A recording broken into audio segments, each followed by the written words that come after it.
Good morning, good morning, good morning. क्या हाल चाल? और मेरे यकीनियंस, कैसी चल रही है पढ़ाई लिखाई? सब बढ़िया? कैसी चल रही है जिंदगी? हाँ भाई, हाँ भाई, स्टार्ट करें। जिंदगी अभी बहुत ज्यादा अजीब सी मोड़ पे आके खड़ी हो गई है, खासकर उन लोगों के लिए जिनके 550 से ऊपर मार्क्स है। क्योंकि उनको ये लग रहा है, मन में एक उम्मीद जग रही है धीरे धीरे। ठीक है, धीरे धीरे मन में एक उम्मीद जग रही है कि भैया कुछ हो सकता है। ठीक है। अ, तो भाई देखो, आज रिजल्ट आए हुए 15 दिन हो गए हैं। ठीक है, रिजल्ट आए हुए 15 दिन हो गए। 15 दिन के अंदर जो सरकार है और जो एनटीए है, पहले 10 दिन तक तो कुछ सुन नहीं रहा था, लेकिन अब 5 दिन के अंदर, लगातार 5 दिन के अंदर कुछ ना कुछ चेंजेस हो रहे हैं। ठीक है। तो भैया, एक सिंपल सी बात है तुमसे, खासकर उन लोगों से, अगर किसी को लगता है, क्योंकि मेरे पास बहुत सारे मैसेज आ रहे हैं और मैं सबको रिप्लाई करना मुश्किल हो रहा है। अगर तुम्हें लगता है, मैं बार बार बोल रहा हूं, जिनको भी लगता है, कल क्लास में बोला है, आज भी ये बोल रहा हूं, जिसको भी लगता है, देख लो, नीट 2024 होने के चांसेस, री नीट होने के चांसेस हैं, नहीं भी हैं। अगर आपको लगता है, अगर आपके मार्क्स ग्रेटर देन 550 के ऊपर हैं और आपको लगता है कि आप कुछ करना चाहते हो, अगर रीनीट हुआ तो प्लीज आप यहां पर टाइम मत वेस्ट करना। मेरे हिसाब से देखो, गवर्नमेंट का कोई भरोसा नहीं है। ठीक है। और मतलब होता है ना, कुछ लोग होते हैं, जब तक कोई 25 लोग ना बोले कि बेटा तुम कुछ गलती कर रहे हो, तब तक वो मानती नहीं है। कल सुप्रीम कोर्ट ने बोल दिया है कि 0.01% भी अगर कुछ हुआ तो हम लोग कुछ कर लेंगे। तो रीनेट के चांसेस, बोल सकते हैं कि प्रोबेबिलिटी, ये जो है ना अपने पास, प्रोबेबिलिटी की बात की जाए तो इसकी प्रोबेबिलिटी थोड़ी ज्यादा है, लेकिन वो तभी होगा जब सुप्रीम कोर्ट वर्डिक्ट हो देगा। क्योंकि गवर्नमेंट को करना होता, हमारे एजुकेशन मिनिस्टर को करना होता, तो अभी तक कुछ ना कुछ स्टैंड ले चुके होते। लेकिन गवर्नमेंट अपनी, पता है ना, ठीक है, ज्यादा नहीं बोल सकते उसके ऊपर ना, नहीं तो पता चला लोग ये भी बोल देंगे एंटी नेशनल इंसान है। ठीक है, आजकल तो ये हालत हो गई है कि किसी के अगेंस्ट, मतलब अगर खाली बोल दो कि सही काम कर लो, तो पता चला, अरे भैया तुम इसके ये एजेंट हो, उसके एजेंट हो। लेकिन रियलिटी ये है, तुम्हें ज्यादा अच्छे से अभी गवर्नमेंट का आइडिया हो रहा होगा। अगर सुप्रीम कोर्ट ने बोला तभी होगा, अदरवाइज नहीं हो सकता। मुझे नहीं लगता गवर्नमेंट उस मूड में है कि वो इस तरह ही काम करें। ऑलरेडी बहुत सारे लोग उसमें, उनकी पार्टी के, किसी और पार्टी के लोग इन्वॉल्व हैं। बट जो भी है, चलो देखते। अगर जिसके भी मार्क्स, अगर मार्क्स आपके लगते हैं, मतलब मेरे हिसाब से तो जिसके मार्क्स ग्रेटर देन 600 है, भैया तुम तो, अगर हो सकता है तो साइड बाय साइड प्रिपरेशन चालू कर दो। 10-15 दिन में कुछ जा नहीं रहा, आपके 600 हैं या 600 प्लस चल रहे, 550 प्लस भी चल रहे हैं, तो मेरे हिसाब से आपका प्रिपरेशन वर्थ बनता है। 8 जुलाई को डिसीजन आ जाएगा, सुप्रीम कोर्ट बोल ही देगा क्या करना है क्या नहीं करना। 15 दिन में थोड़ा रिवाइज कर सकते हो तो रिवाइज कर लो भाई। हो सकता है रीनीट हो जाए तो ज्यादा टाइम देगी नहीं गवर्नमेंट, फिर से कचरा कोई मतलब साफ करने का टाइम देगी। तो रीनीट के लिए भैया देख लेना, प्रिपरेशन अगर करना है तो कर सकते हो। अगर आपके मार्क्स ग्रेटर देन, अगर आपके मार्क्स ग्रेटर देन 600 है तो आपको करना चाहिए, आपका शॉर्ट बनता है, आप शॉर्ट कर सकते हो, ये एक चीज कर सकते हो, कोई दिक्कत नहीं। लेकिन भाई किसी की अगर 400 है, 300 है, 200 है और 150 है, अगर आपने 12th के साथ नीट दिया था, तो फालतू की इन सब चीजों पे टाइम मत वेस्ट करना। आपके लिए एक ही नीट है और अगले साल का नीट आपको पता है, नीट 2025 के लिए।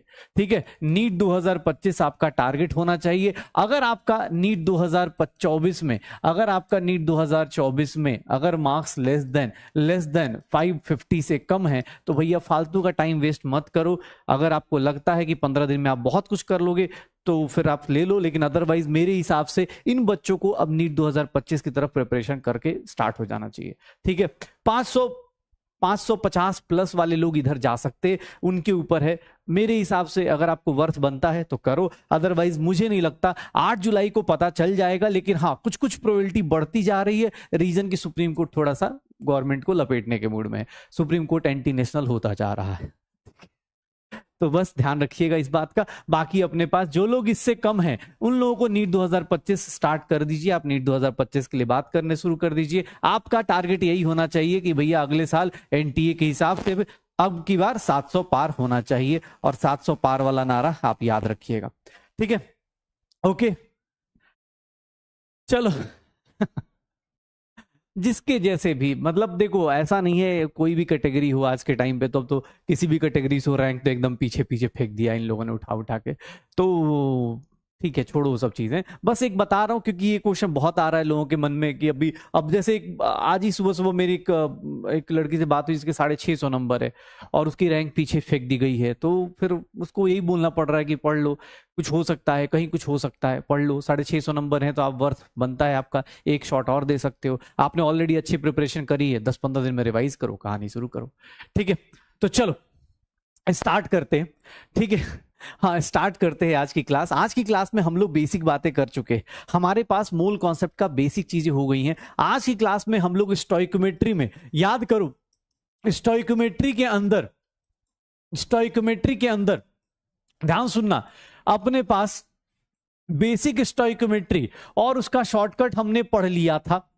बेसिक स्टोइकोमेट्री क्या कहता है कि आपको अगर एक रिएक्टेंट या एक प्रोडक्ट दिया है किसी भी रिएक्शन के अंदर, ध्यान सुनिएगा एक बार फिर से रिवाइज कर लीजिए क्योंकि आज स्टोइकोमेट्री खत्म हो जाएगा, आज कुछ बेसिक चीजें खत्म हो जाएंगी, कॉन्सेंट्रेशन टर्म चालू हो जाएगा और कॉन्सेंट्रेशन टर्म मोल कॉन्सेप्ट में 11th में कम आता है, कॉन्सेंट्रेशन टर्म सॉल्यूशन चैप्टर में ज्यादा यूज होता है। तो मेरे लिए ये दोनों चैप्टर के बीच में कोई गैप नहीं है, मैं ये चैप्टर एंड होगा सॉल्यूशन चालू हो जाएगा, तो ध्यान रखिएगा, फटाफट देख लीजिए। ये देख लो, बेसिक स्टोइकोमेट्री की बात कर रहा था। बेसिक स्टोइकोमेट्री में क्या था कि कोई रिएक्शन दी है, अगर एक चीज दी है तो दूसरे निकाल सकते हैं। इसमें हमने 2 शॉर्टकट पढ़े थे, 2 शॉर्टकट इसमें हमने पढ़ लिए थे और वो यूज करना हमने सीखा था। फिर हम लोगों ने कल स्टार्ट किया था प्योरिटी का कॉन्सेप्ट।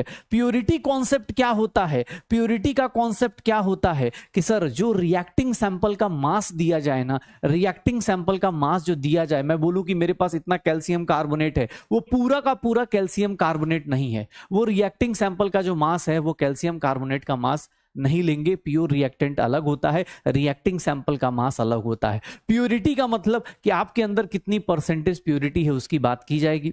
फिर अगर हम बात करेंगे सर इसके थर्ड सेक्शन की, तो हमने कल करा था, हमने अपनी लाइफ का एग्जांपल ले लेके देखा था यील्ड या एफिशिएंसी कॉन्सेप्ट, कि भैया कोई रिएक्शन अगर चाहे तो किस रिएक्शन से, किस कॉन्सेप्ट से चलेगी। यील्ड या एफिशिएंसी कॉन्सेप्ट देखा था कि भैया क्या होगा, यील्ड क्या होगा, एफिशिएंसी क्या होती है किसी रिएक्शन के अंदर, थ्योरेटिकल यील्ड क्या होता है, एक्चुअल यील्ड क्या होता है। जैसे हमने सोचा था कि हम ऐसी पढ़ाई करेंगे एकदम मतलब ऐसा फोड़ेंगे, इस बार ऐसा करेंगे, करते करते 1 महीना होने को आ गया है। 3 जून से, मतलब हम लोग का तो 2 ही हफ्ता हुआ है, लेकिन कुछ लोगों का होगा 20 मई से स्टार्ट हुआ है ये बैच, कुछ लोगों का 1 महीना भी होने को आ गया आज। ठीक है ना, देख लेना थ्योरेटिकल और एक्चुअल यील्ड देख लो, अभी भी देख लो, थ्योरेटिकल और एक्चुअल यील्ड हमने पढ़ा था, इसके हिसाब से प्योरिटी निकाली थी। और अब हम लोग आज क्या करने वाले हैं, तो आज सबसे इंपॉर्टेंट जो इसका यूज है वो है लिमिटिंग रिएजेंट। लेकिन मैं उन्हीं लोगों को लिमिटिंग रिएजेंट पढ़ा पाऊंगा या समझा पाऊंगा जो लोग ये सब कुछ रिवाइज करके आए। नहीं तो बेटा आज की क्लास के बाद, आज की क्लास में समझ में नहीं आ रहा वाला कॉन्सेप्ट जो है आज एंटरटेन नहीं हो सकता, क्योंकि आपने इधर पूरा का पूरा प्रैक्टिस किया हुआ है। तो ये सब चीजें देख लीजिएगा, सीक्वेंशियल रिएक्शन, सीक्वेंशियल रिएक्शन। हम लोग आज 2 चीजें फिनिश करेंगे, स्टोइकोमेट्री, ठीक है, स्टार्ट करेंगे, हो जाएगा, श्योर है। हाँ चैप्टर बेटा आज खत्म, कल फिनिश करेंगे, कल के बाद कंसंट्रेशन टर्म्स में आगे चले जाएंगे, सॉल्यूशन चैप्टर पढ़ेंगे हम लोग। हम रिडॉक्स पहले नहीं पढ़ेंगे, हम लोग सॉल्यूशन पढ़ेंगे, ठीक है, सॉल्यूशन पढ़ेंगे, ठीक है, हम लोग सॉल्यूशन पहले पढ़ेंगे, क्योंकि रिडॉक्स, ठीक है, मेरे हिसाब से मुझे इलेक्ट्रोकेमिस्ट्री से पहले जरूरत पड़ती है। सबके अपने अपने पढ़ाने का तरीका अलग है। मुझे लगता है कि मूल कॉन्सेप्ट जहां खत्म होता है वहीं पर सॉल्यूशन चालू हो जाता है। मूल कॉन्सेप्ट कॉन्सेंट्रेशन टर्म्स के साथ खत्म हो रहा होता है और वहीं पर कॉन्सेंट्रेशन टर्म्स के साथ ही चालू हो जाता है क्या, सॉल्यूशन। भरोसा ना हो एनसीईआरटी मैच कर लेना, पता चल जाएगा। तो मैं सॉल्यूशन पढ़ाऊंगा, सॉल्यूशन से क्वेश्चंस आते हैं। सॉल्यूशन मेरे लिए ज्यादा इंपॉर्टेंट है as compare to redox. Redox मेरे लिए इंपॉर्टेंट तब है जब इलेक्ट्रोकेमिस्ट्री आएगा, ठीक है, हो जाएगा, ओके।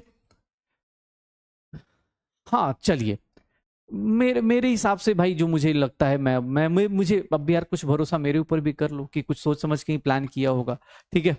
चलो टेस्ट का सिलेबस कर लेंगे यार, क्या बात कर रहा है। हाँ चलो आज एक काम करते हैं, आज सारे के सारे क्वेश्चंस इन दोनों के ऊपर बेस्ड होंगे। तो आ जाइए, पहले हम एक कॉन्सेप्ट समझते हैं, लिमिटिंग रिएक्टेंट समझते हैं, और फिर हम लोग आगे चलते हैं, ठीक है।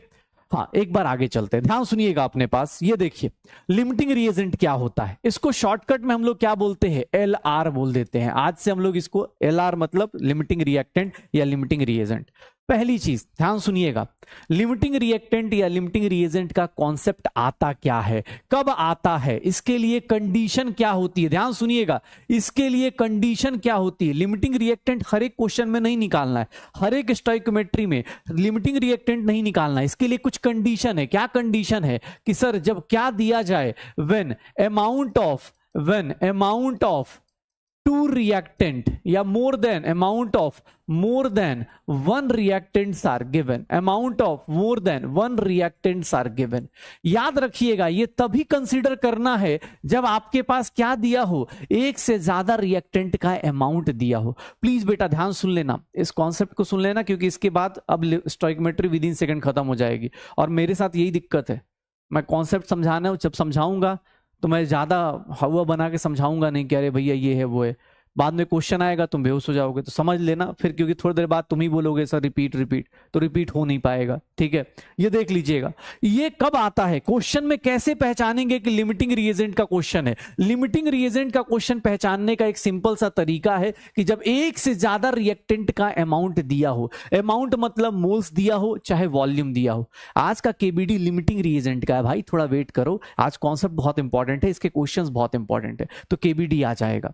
ठीक है, लिमिटिंग रिएजेंट कब यूज होता है, ये क्या है, लिमिटिंग रिएजेंट है क्या। लिमिटिंग रिएजेंट ध्यान सुनिएगा, लिमिटिंग रिएजेंट की बात करें, अगर मैं इसकी बात कर रहा हूं लिमिटिंग रिएजेंट की, तो ध्यान सुनिएगा ये क्या कहलाता है, ये किसको बोलते हैं। ये limiting reactant is defined as reactant, ध्यान सुनिएगा, ये रिएक्टेंट होता है, प्रोडक्ट नहीं होता है, reactant which undergoes 100% utilized or consumed during the reaction, जो 100% क्या हो जाए ड्यूरिंग द रिएक्शन,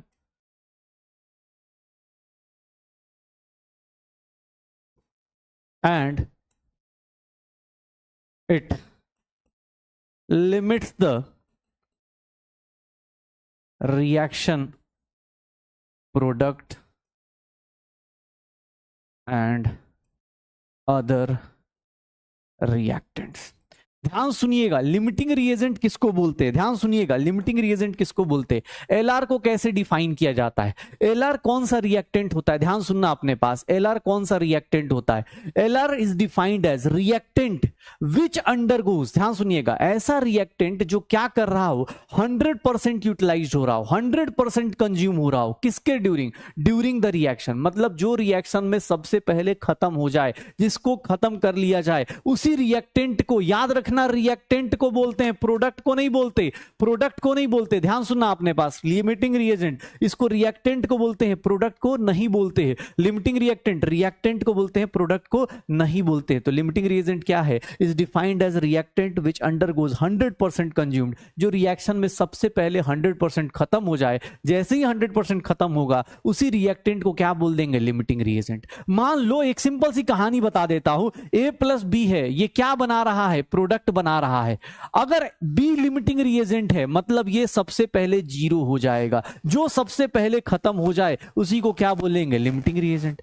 अच्छा एक चीज और, लिमिटिंग रिएजेंट जो होता है ना, लिमिटिंग रिएजेंट होता है हमेशा रिएक्टेंट। एक कॉन्सेप्ट और होता है that is known as excess reactant.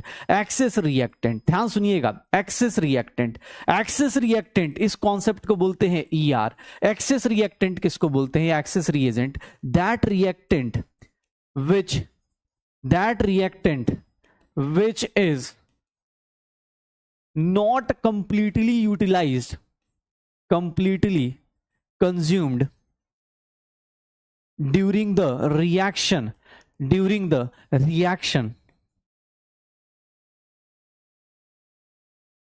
ठीक है, जो रिएक्शन के थ्रू कंप्लीटली यूटिलाइज ना हो पाए, कंप्लीटली कंज्यूम ना हो जाए, उसको क्या बोलेंगे, एक्सेस रिएक्टेंट। मतलब ध्यान सुनना अपने पास, लिमिटिंग रिएक्टेंट कौन है, जो 100% कंप्लीटली कंज्यूम हो जाए। एक्सेस रिएक्टेंट कौन है, जो भैया 100% ना हो पाए, मतलब जो थोड़ा कम कंप्लीटली कंज्यूम हो पाए।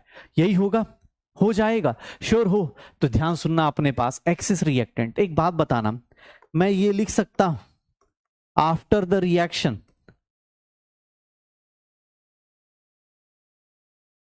amount of limiting reagent is 0, और कितने लोग लिख सकते हैं amount of excess reactant is not equals to 0। ये हो जाएगा, मतलब अनरिएक्टेड क्या रहता है, एक्सेस रिएक्टेंट रहता है। तो लिमिटिंग रिएजेंट यूज कब करते हैं, ध्यान सुनना अपने पास, लिमिटिंग रिएजेंट यूज कब करते हैं, तो लिमिटिंग रिएजेंट यूज करते हैं जब कंप्लीटली कंज्यूम, सॉरी लिमिटिंग जो कंप्लीटली कंज्यूम हो जाए, एक्सेस रिएक्टेंट जो कंप्लीटली कंज्यूम ना हो। मतलब आफ्टर द रिएक्शन क्या बच जाएगा, लिमिटिंग रिएक्टेंट और एक्सेस रिएक्टेंट। मतलब याद रखना, अगर तुमसे कोई पूछे, ध्यान सुनना, आफ्टर द रिएक्शन अगर ऐसा कॉन्सेप्ट आता है तो प्रोडक्ट के साथ साथ कौन बचता है, एक्सेस रिएक्टेंट भी होता है। याद रखिएगा, कहीं पर कोई कॉन्सेप्ट आ जाए, इस तरह का एक स्टेटमेंट बेस्ड क्वेश्चन दे दे कि आफ्टर रिएक्शन द प्रोडक्ट या reacting vessel has reactant and क्या हो गया, रिएक्टेंट एंड प्रोडक्ट, समझ जाना वो कौन सा कॉन्सेप्ट यूज कर रहा है, लिमिटिंग रिएजेंट का कॉन्सेप्ट यूज कर रहा है। वो कौन सा कॉन्सेप्ट यूज कर रहा है, लिमिटिंग रिएक्टेंट का कॉन्सेप्ट यूज कर रहा है। अब लिमिटिंग रिएक्टेंट निकालते कैसे हैं, ध्यान सुनिएगा, शॉर्टकट भी बता दूंगा, लेकिन शॉर्टकट एक कंडीशन पे वैलिड होती है, शॉर्टकट एक कंडीशन पे वैलिड होती है। हम लोग एक ऐसा कॉन्सेप्ट सीखेंगे लिमिटिंग रिएजेंट पहचानने का जो हर एक टाइम वैलिड होगा, हर एक टाइम वैलिड होगा। शुरुआत में जैसे हमने मोल कॉन्सेप्ट में स्टोइकोमेट्री में पहले लंबा मेथड किया फिर शॉर्टकट बना लिया, वैसे ही इसका भी देखेंगे और चीजें यूटिलाइज करेंगे। ये 2 लाइंस का मीनिंग हो जाएगा। ये देख लो, अगर मैं तुम्हें कोई कॉन्सेप्ट देना चालू करूं, ध्यान सुनिएगा, अगर मैं ऐसे लिख देता हूं, ध्यान सुनिएगा, 2H2 प्लस H2O 2H2O, ये रिएक्शन हो रही है। ध्यान सुनना अपने पास, पहले क्वेश्चन देता हूं और फिर उसके हिसाब से सोचना। For the above reaction 10 gram of hydrogen and 10 gram of hydrogen and 10 gram of, या बोल दूं 20 gram of O2 is reacted, what will be the, ध्यान सुनना अपने पास, what will be the mass of H2O produced। अब तुमसे ध्यान सुनना, कैसे डिफरेंशिएट करेंगे आज से और अभी से, कैसे निकालते हैं लिमिटिंग रिएक्टेंट का कॉन्सेप्ट कैसे आता है। ये 10 ग्राम दिया हुआ है, ये 10 ग्राम इसका दिया है, इसका 20 ग्राम दिया है। सर देख लो, ये रिएक्शन है, ये रिएक्शन में अगर सिर्फ हाइड्रोजन दिया होता, अगर सिर्फ हाइड्रोजन दिया होता तो तुम सब कुछ निकाल लेते, तुम सब कुछ निकाल लेते। अगर मैं तुमसे पूछ देता, अगर मैं तुमसे सच, चलो एक क्वेश्चन तुम्हें, एक बस इस क्वेश्चन से पहले अगर मैं तुमसे इसी क्वेश्चन में पूछता कि 10 ग्राम हाइड्रोजन दिया है, तो मुझे लगता है इस क्वेश्चन को करने के लिए मेरे सारे जो लोग भी क्लास अटेंड कर रहे, अगर इस क्वेश्चन को मैं ऐसे दे देता, इस क्वेश्चन को मैं ऐसे दे देता, ये देखना, अगर मैं ऐसे देता कोई भी निकाल सकता था। मुझे लगता है इस क्लास में जो लोग रेगुलरली क्लास कर रहे, अगर मैं इसका 10 ग्राम देता, तुमसे पूछता ये गिवन है, ये गिवन है, बताओ O2 का मास बताओ, इसका मास बताओ, मुझे लगता है कोई भी निकाल देता। अगर मैं पूछता ये 20 ग्राम गिवन है, मुझे बताओ इसका मास बताओ, इसका मास बताओ और इसका मास बताओ, मुझे लगता है हर एक आदमी बैठा हुआ निकाल सकता है ना। निकाल लोगे कैसे, ध्यान सुनना, ये देखो, ये 4 ग्राम, ये कैसे 32 ग्राम, ये कैसे सर 30 कितना हो गया सर, कितना हो गया 36 ग्राम।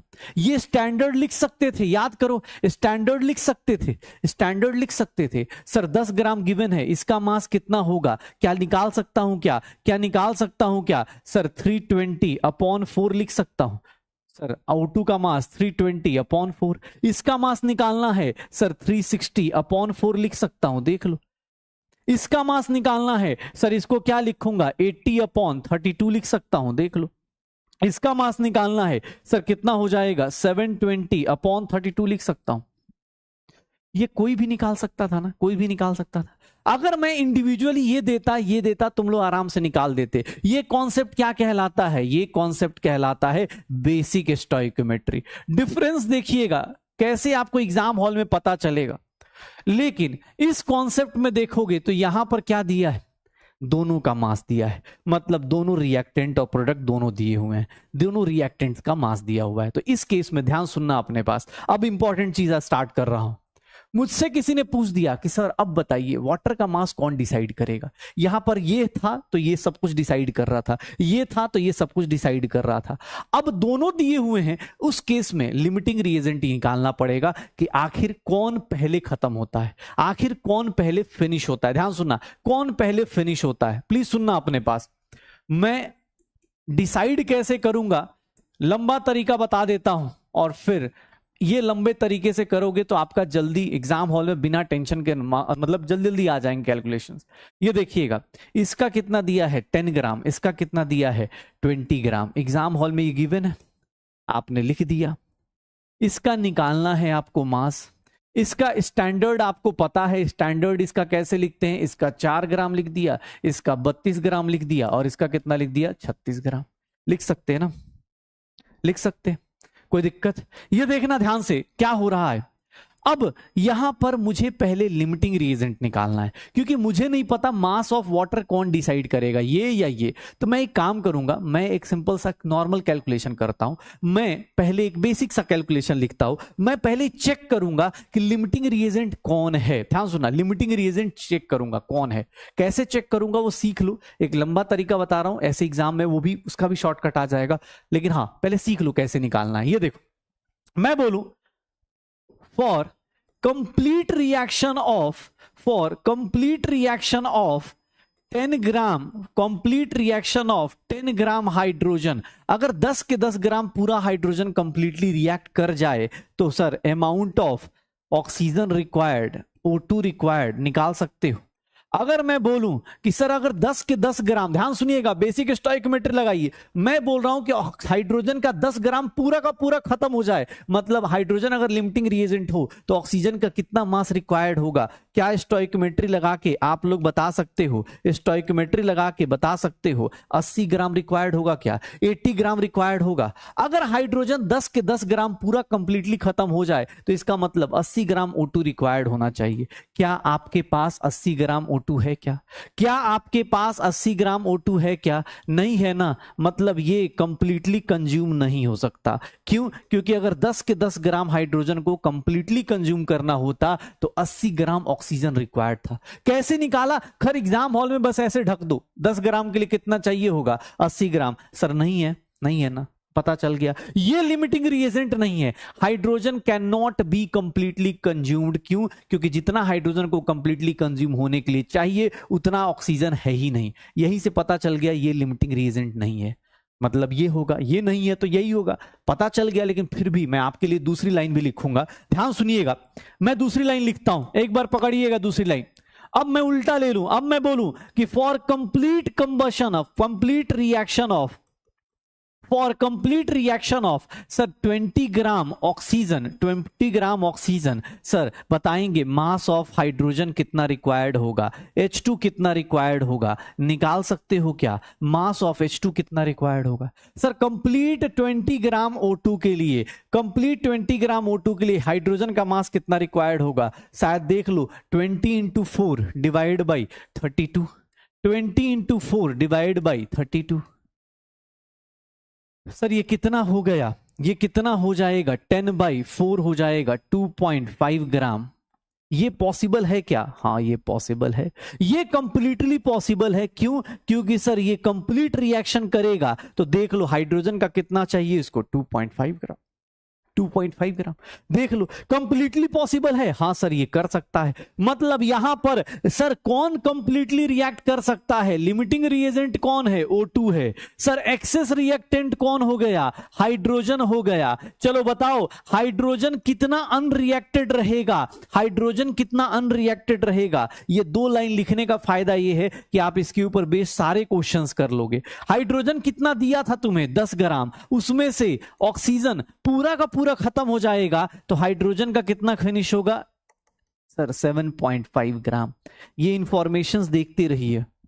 अब एक बात बताओ, आपने क्या निकाल दिया, ध्यान सुनना, लिमिटिंग रिएजेंट निकाल दिया। कैसे? 2 लाइन लिखनी है। अभी शुरुआत में 2 लाइन लिखना है, एग्जाम हॉल में बैठोगे ना तो वो भी 2 लाइन नहीं लिखना। जैसे ही ये लाइन लिखा, पता चल गया ये पॉसिबल नहीं है, तो अगला ही होगा लिमिटिंग रिएजेंट। लेकिन मुझे शुरुआत में ऑब्वियस, अभी मेरा एग्जाम अगले साल होना है, तो मुझे अभी प्रैक्टिस के लिए, ताकि मैं गलतियां ना करूं, मैं ये 2 लाइन लिखूंगा। 2 लाइन लिखने में कुछ नहीं जा रहा, फटाफट लिखिए, आंसर निकाल दीजिए, पक्का हो जाएगा, श्योर हो। ये देख लो सर, हाइड्रोजन का मास आ जाएगा अनरिएक्टेड का। अब कोई पूछे सर बताइए ना मास ऑफ H2O कितना प्रोड्यूस होगा, क्या आप लोग बता सकते हैं? मास ऑफ H2O कौन डिसाइड करेगा? मास ऑफ H2O कौन डिसाइड करेगा? ये मेरा लिमिटिंग रिएजेंट है, तो H2O का मास कैसे पता चलेगा? सर ये लिमिटिंग रिएजेंट अब क्या डिसाइड करेगा? 20 इंटू, सर यही डिसाइड करेगा वाटर कितना बनेगा, यही डिसाइड करेगा वाटर कितना बनेगा।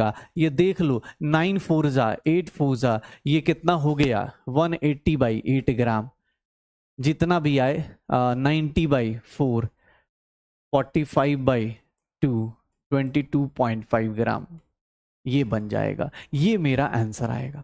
एग्जाम हॉल में आपको बस 2 लाइन लिखना है, आंसर निकालना है। फिर से सुन लेना भाई, फिर से सुन लेना। अगर आपको नॉर्मल दिया होता ना 10 ग्राम 20 ग्राम, आप बेसिक स्टोइकोमेट्री लगा के आराम से निकाल लेते। आज हमारे पास क्या है? दोनों रिएक्टेंट का मास दिया है, तो दोनों रिएक्टेंट का मास, बहुत खुशनसीब होंगे आप अगर दोनों के दोनों कंप्लीटली खत्म हो जाएं। लेकिन कुछ रिएक्शन में ऐसा होगा कि एक बंदा कंप्लीटली खत्म होगा, एक बंदा नहीं खत्म होगा। जो बंदा कंप्लीटली खत्म हो जाता है, यूटिलाइज जाता है, उसको क्या बोलते हैं? Limiting reagent. जो बच जाता है उसको बोलते हैं एक्सेस रिएक्टेंट। जो बच गया वो कितना अनरिएक्टेड बच गया, तो वो इतना अनरिएक्टेड बच जाएगा। अनरिएक्टेड इतना। सर बाकी प्रोडक्ट कौन डिसाइड करेगा? प्रोडक्ट डिसाइड करेगा लिमिटिंग रिएजेंट। हो जाएगा, प्योर है, हाँ हो जाएगा भाई, पक्का।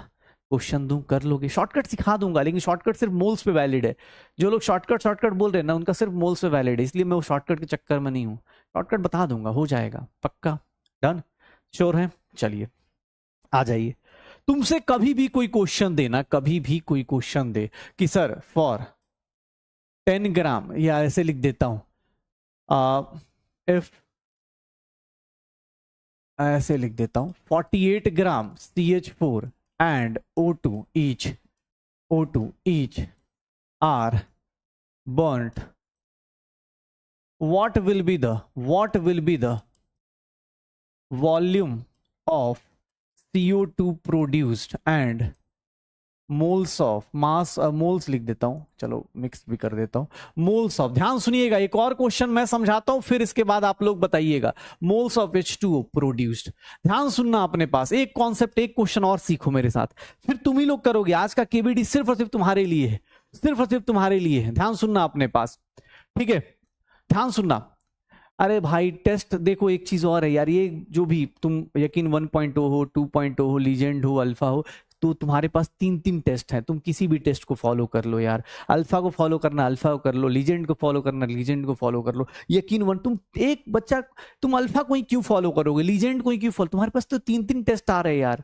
और अगले बार अगर यकीन 3.0 आएगा, अगर वो भी मिलता है तो उसका भी टेस्ट दो। टेस्ट तो भाई प्रैक्टिस के लिए होता है ना, तो इसके लिए क्यों डिस्कशन करने में लगे हो? टेस्ट कौन सा दें, अगर इस बैच को फॉलो करे उस बैच को फॉलो करे, और भाई टाइम क्यों वेस्ट करना है, चुपचाप लगे रहो, ठीक है।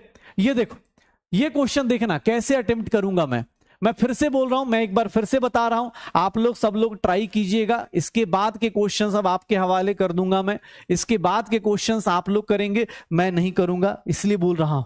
ये देख लो कैसे करेंगे, ध्यान सुनना अपने पास। ये देखो सर, इसका मास दिया है तो मैं इसका स्टैंडर्ड मास में लिखूं। ये देख लो, इसका स्टैंडर्ड ऐसे लिख दूं। इसका क्या चाहिए? वॉल्यूम चाहिए, तो याद करो मैं ऐसा स्टैंडर्ड लिख दूं। ये देख लो अपने पास, इसका मोल्स चाहिए, तो इसका मोल्स कैसे लिख दूंगा? इसका 2 मोल्स लिख दूं। मैंने ऐसा क्यों लिखा पता चल रहा है, मैंने ऐसा क्यों लिखा पता चल रहा है। सर ये स्टैंडर्ड है, स्टैंडर्ड अब मैं लिख रहा हूं क्योंकि ऑब्वियस आपको समझाना है, अदरवाइज आपको ही पता है ये सारी चीजें किसी को दिखाने के लिए नहीं लिखनी है। इसका कितना दिया है? 48 ग्राम। इसका कितना दिया है? 48 ग्राम। ये दोनों का मास 48 ग्राम दिया हुआ है।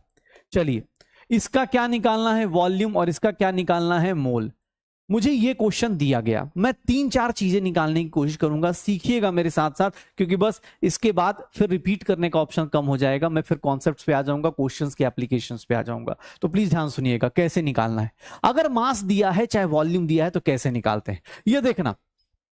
एक बोल रहा है स्टैंडर्ड कैसे लिखते हैं, ये बेटा कहानी 3 दिन पुरानी हो चुकी है, फ्राइडे को लिखना सिखाया था स्टैंडर्ड, फ्राइडे ने, हाँ फ्राइडे को लिखना सिखा दिया था, क्वेश्चंस भी कराए थे। सीखिएगा क्या हो रहा है।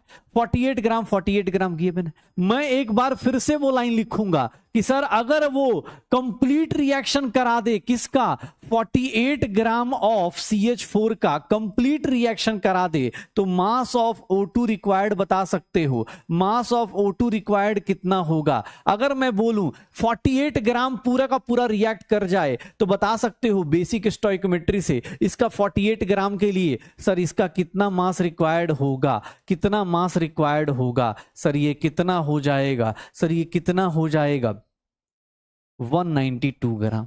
192 ग्राम। क्या ये पॉसिबल है, क्या ये पॉसिबल है, नहीं ये पॉसिबल नहीं होगा, ये पॉसिबल नहीं होगा। मुझे पता चल गया लिमिटिंग रिएजेंट कौन है, लेकिन अभी मैंने शुरुआत करी है तो इसीलिए मैं दोनों को लिख लेता हूं कि भैया दोनों का लिख लेता हूं। अभी मैं शुरुआत में हूं ना भाई, शुरुआत में थोड़ी प्रैक्टिस ज्यादा चाहिए, क्योंकि बाद में तो कंफ्यूजन तो होगा ही।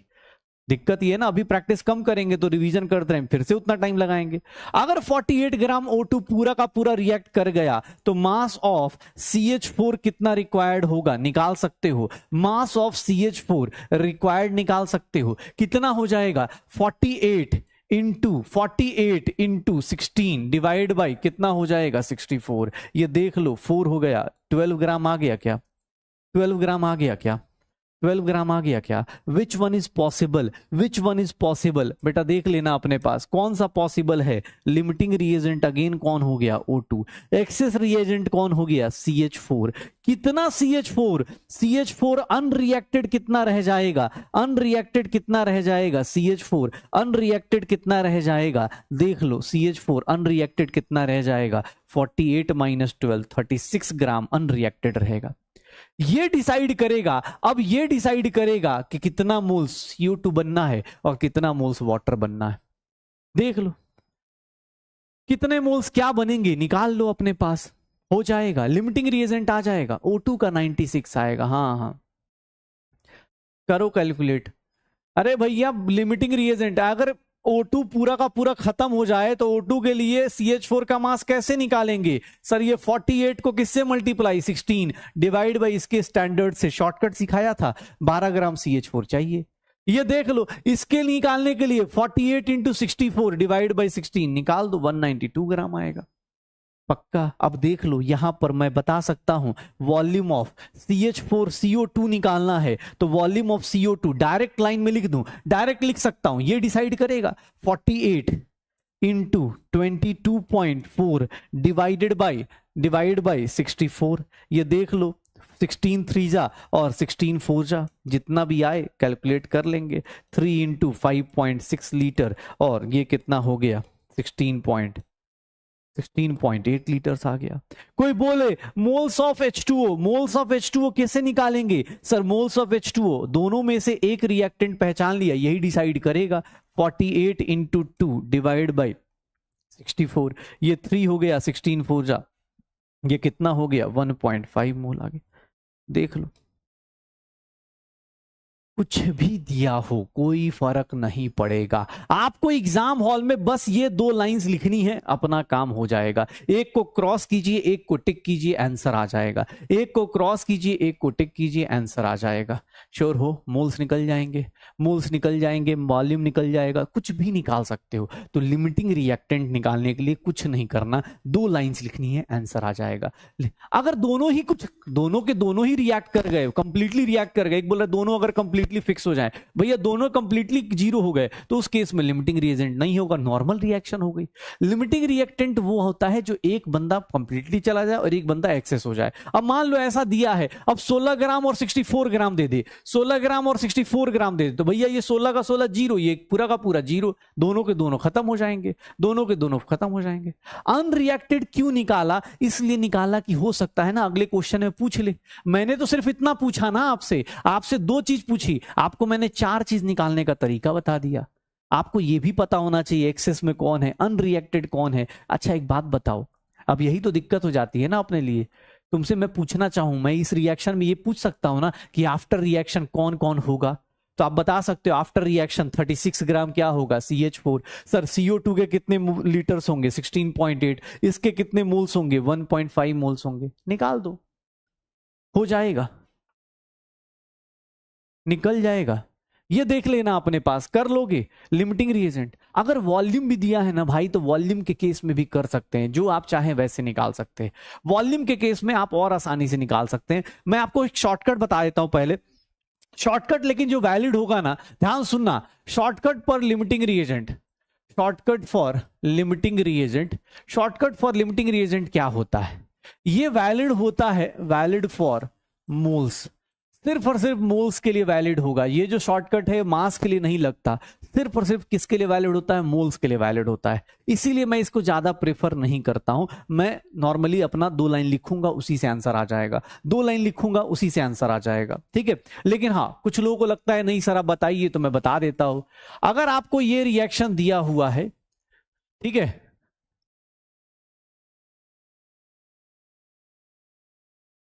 ऐसा दिया हुआ ये रिएक्शन, ध्यान सुनिएगा, अब ध्यान सुनिएगा। अगर आपको ऐसा दिया जाए, मतलब ऐसे, चलो अभी रुक जाओ, पहले ऐसे बताया तो, अगर आपको नंबर ऑफ मोल्स गिवन है, ध्यान सुनना, इफ नंबर ऑफ मोल्स, और if number of moles of more than one reactant given है, more than one reactant given है, तो उस केस में वन रिएक्टेंट आर गिवन, अगर ये गिवन है, देन उस केस में हम एक काम करते हैं, देन कैलकुलेट, क्या कैलकुलेट कर दीजिए, ध्यान सुनिएगा, कैलकुलेट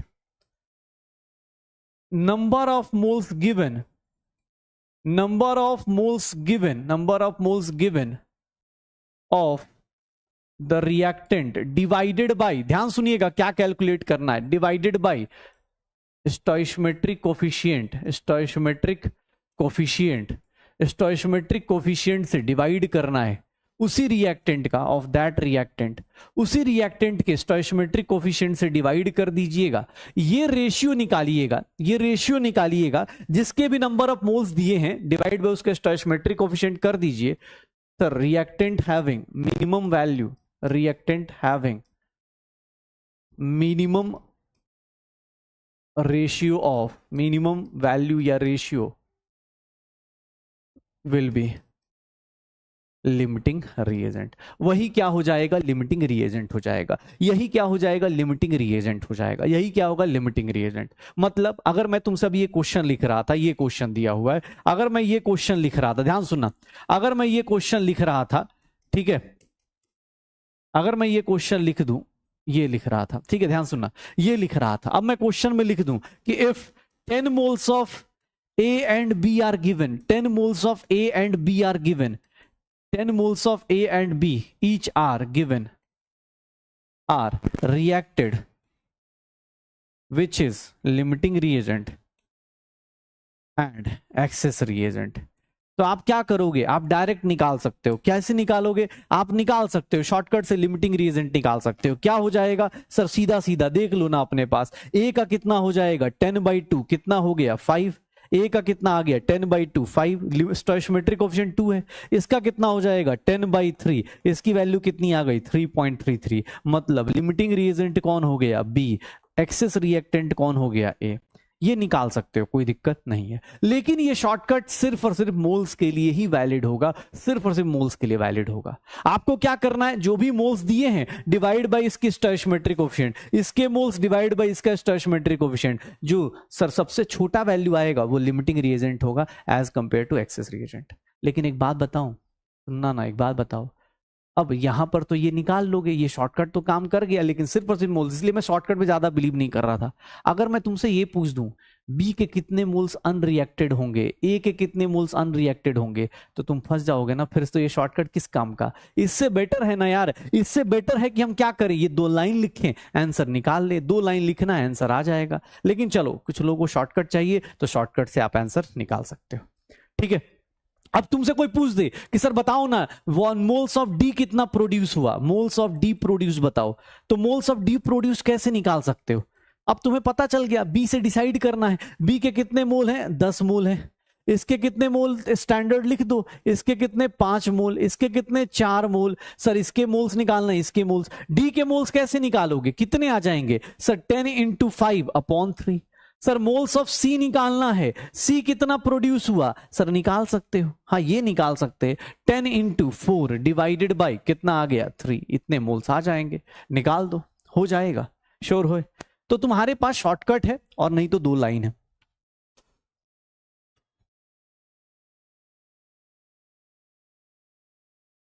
ठीक है, शॉर्टकट है और 2 लाइन है, जो तुम्हें लगता है, जैसे तुम्हें लगता है निकाल दो, कोई दिक्कत नहीं। ठीक है, जो तुम्हें लगता है निकाल दो, मुझे कोई दिक्कत नहीं। ऐसा लगता है ये करना है, ये कर लो, जैसे लगता है।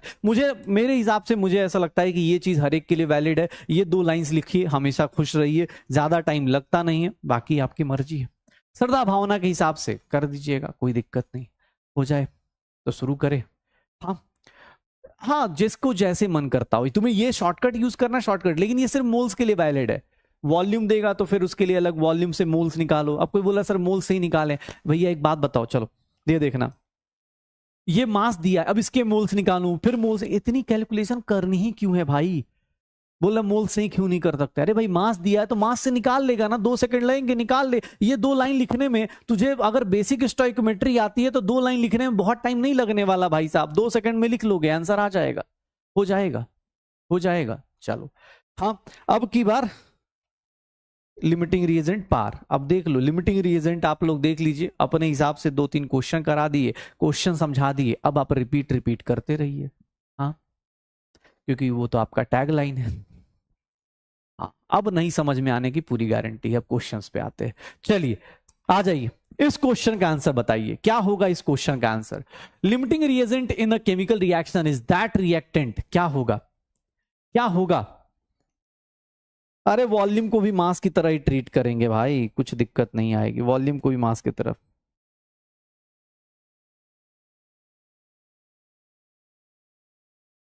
वॉल्यूम को भी मास की तरह ट्रीट करेंगे, और कुछ भी नहीं है।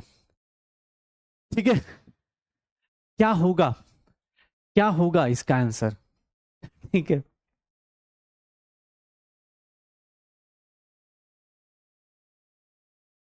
जल्दी क्या होगा जो कंप्लीटली क्या हो जाए, रिएक्ट कर जाए। गलती से ऑल ऑफ दीज मत मार देना भाई, क्योंकि कुछ लोग ऐसे होते हैं ना जिनको लगता है ऑल ऑफ दीज जब दिया होता है तो हमेशा ऑल ऑफ दीज आंसर होता है। ये सब बातें भैया कहने में अच्छी लगती हैं, रियलिटी में ऑल ऑफ दीज नहीं होता। ठीक है ना, बहुत बढ़िया, आ जाइए।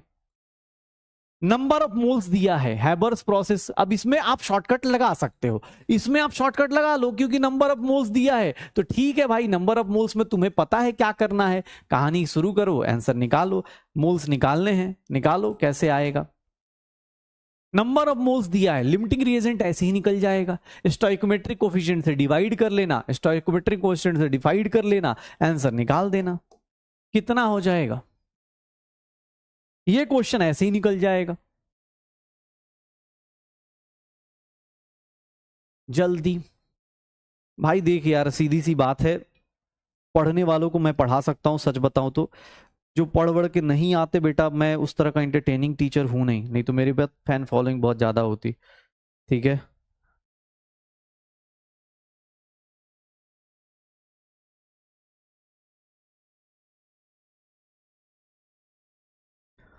दिक्कत ये है, सच बोलूंगा बुरा लगेगा, इसलिए एकदम भाई आगे और पीछे वाले टीचर से पढ़ लो, ज्यादा अच्छे से, बहुत प्यार प्यार से चलेंगे।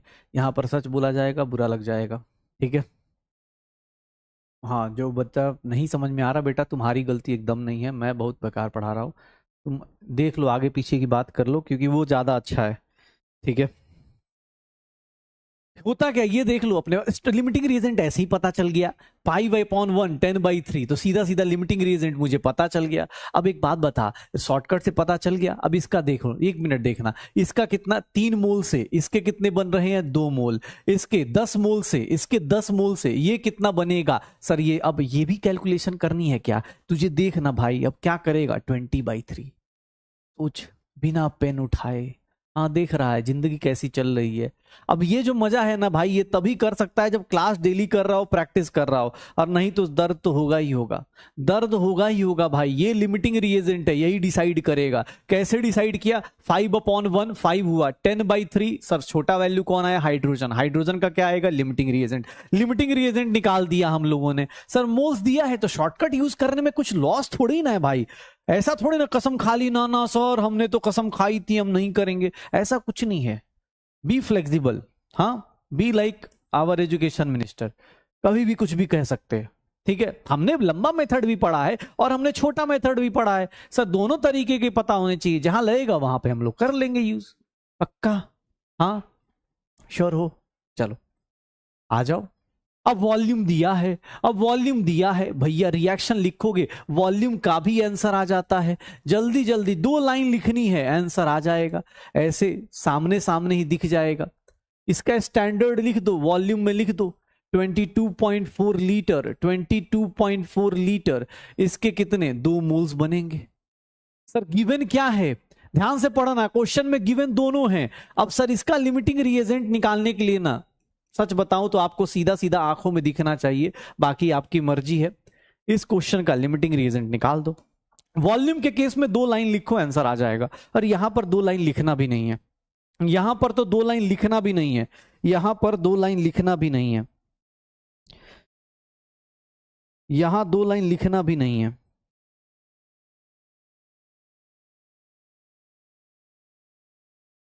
क्या हो जाएगा? यहां 2 लाइन लिखना भी नहीं है। क्यों? क्योंकि उसके पीछे का लॉजिक कुछ और है भाई। इसके पीछे का लॉजिक क्या है?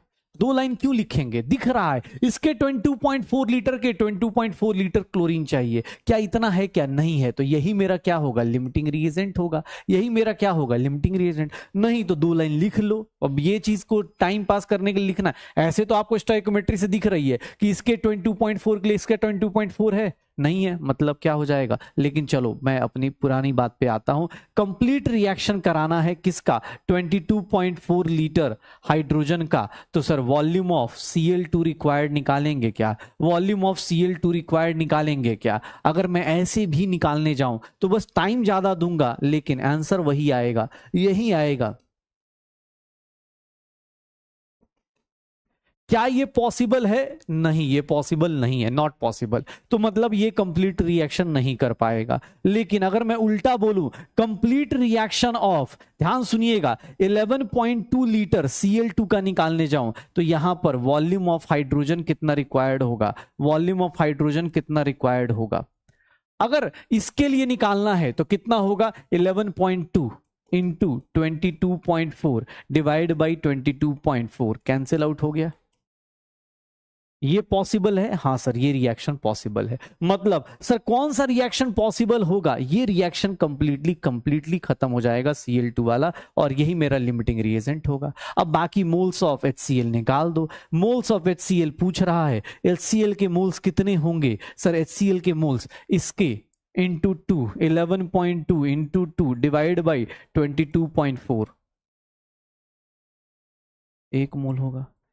लेकिन सच्चाई ये है, जितना टाइम मैंने ये लिखने में लगाया ना, इसका विद इन सेकंड निकाल सकते थे आप लोग, ऐसे भी निकाल सकते थे यार, कोई जरूरत थी भी नहीं।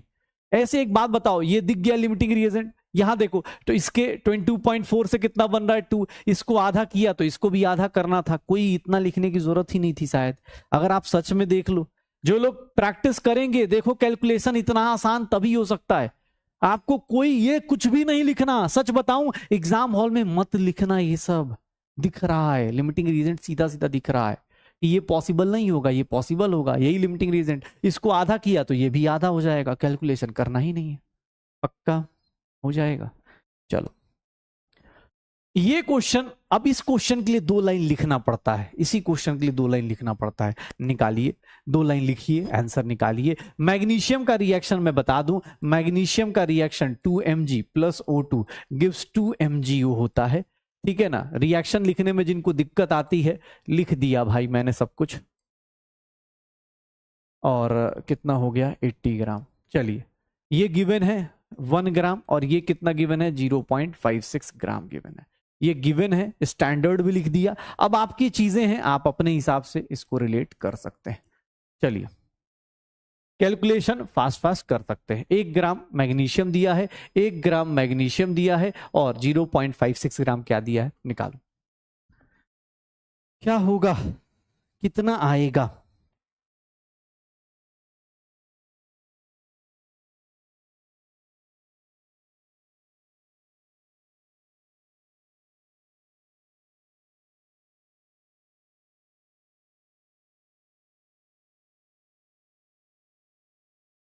कितना हो जाएगा?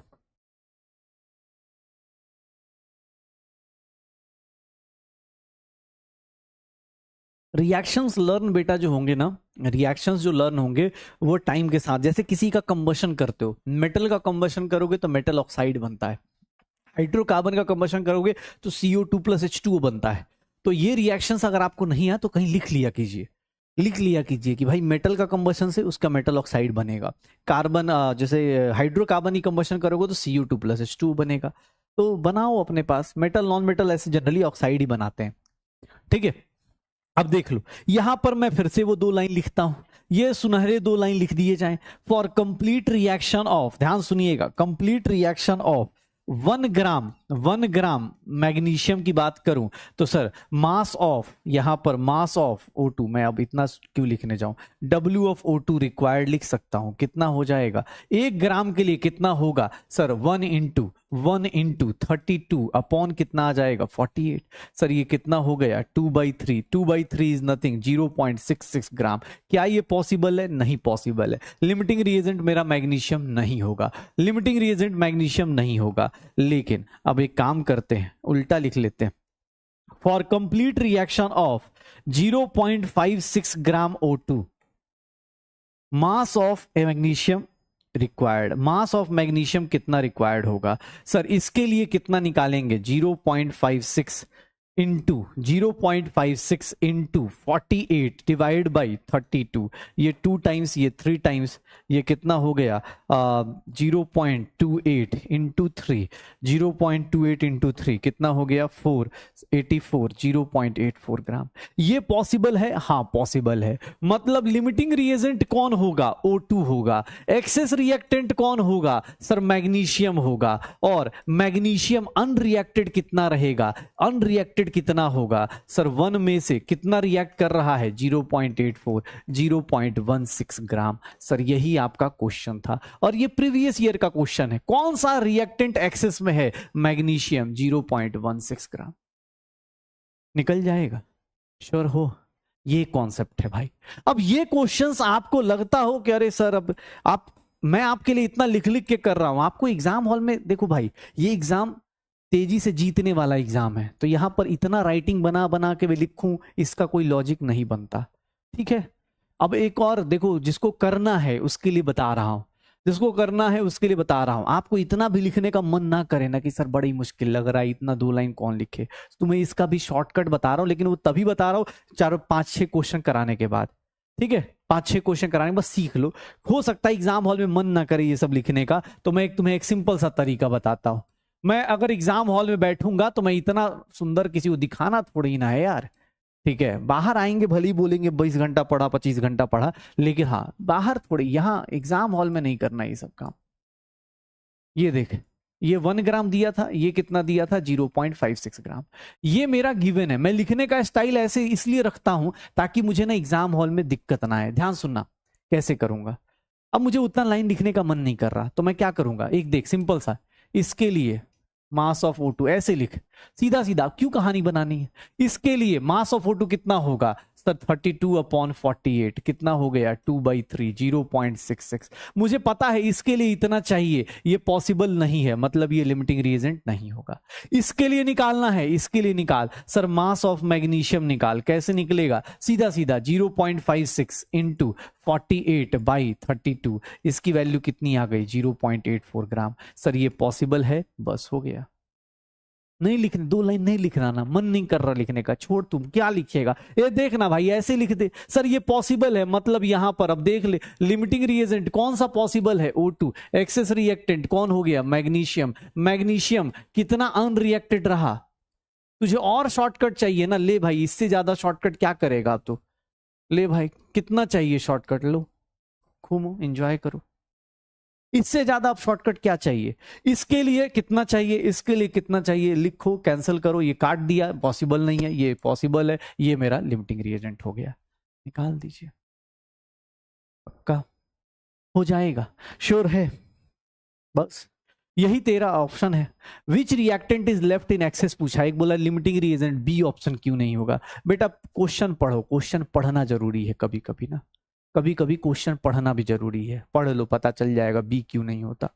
चलिए स्टार्ट करते हैं, अगला क्वेश्चन देखिएगा, आ जाइए, ये क्वेश्चन अटेम्प्ट कीजिएगा। रिएक्शन बैलेंस नहीं है, पहले बता रहा हूं, रिएक्शन बैलेंस नहीं है, पहले बैलेंस करना, जानबूझ के मजे ले रहे हैं, रिएक्शन बैलेंस नहीं है, पहले रिएक्शन बैलेंस करना, फिर कुछ आगे बढ़ना। चलो 2 मिनट देता हूं इस क्वेश्चन में, रिएक्शन बैलेंसिंग भी है, कर लो, अटेम्प्ट करो इस क्वेश्चन को, रिएक्शन बैलेंस करो, आंसर निकालो, अब आपके ऊपर है, सब कुछ निकाल सकते हो, ठीक है?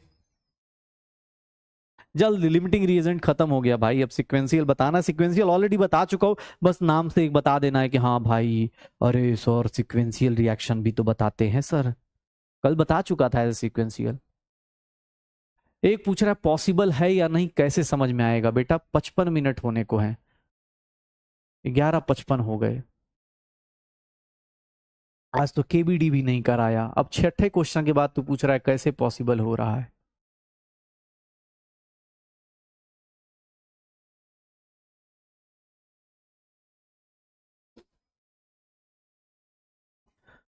क्या होगा, पहले तो रिएक्शन बैलेंस करेंगे, Mg प्लस अमोनिया, इन सबको पहले बैलेंस करो, Mg3N2, Mg3N2 प्लस क्या हो गया, H2 हो गया, ये देख लो, मैं हाइड्रोजन को लास्ट बैलेंस करूंगा, नाइट्रोजन को इतना कर दिया, 6 हो गया, 6 हो गया, इधर क्या हो गया, हाइड्रोजन, रिएक्शन बैलेंस हो गई। अब कहानी चालू करो, तुम्हें स्टैंडर्ड पता है, स्टैंडर्ड कितना है, 3 × 24 ग्राम, इसका कितना पता है, 2 × 17 ग्राम, 34 ग्राम मतलब, ठीक है ना?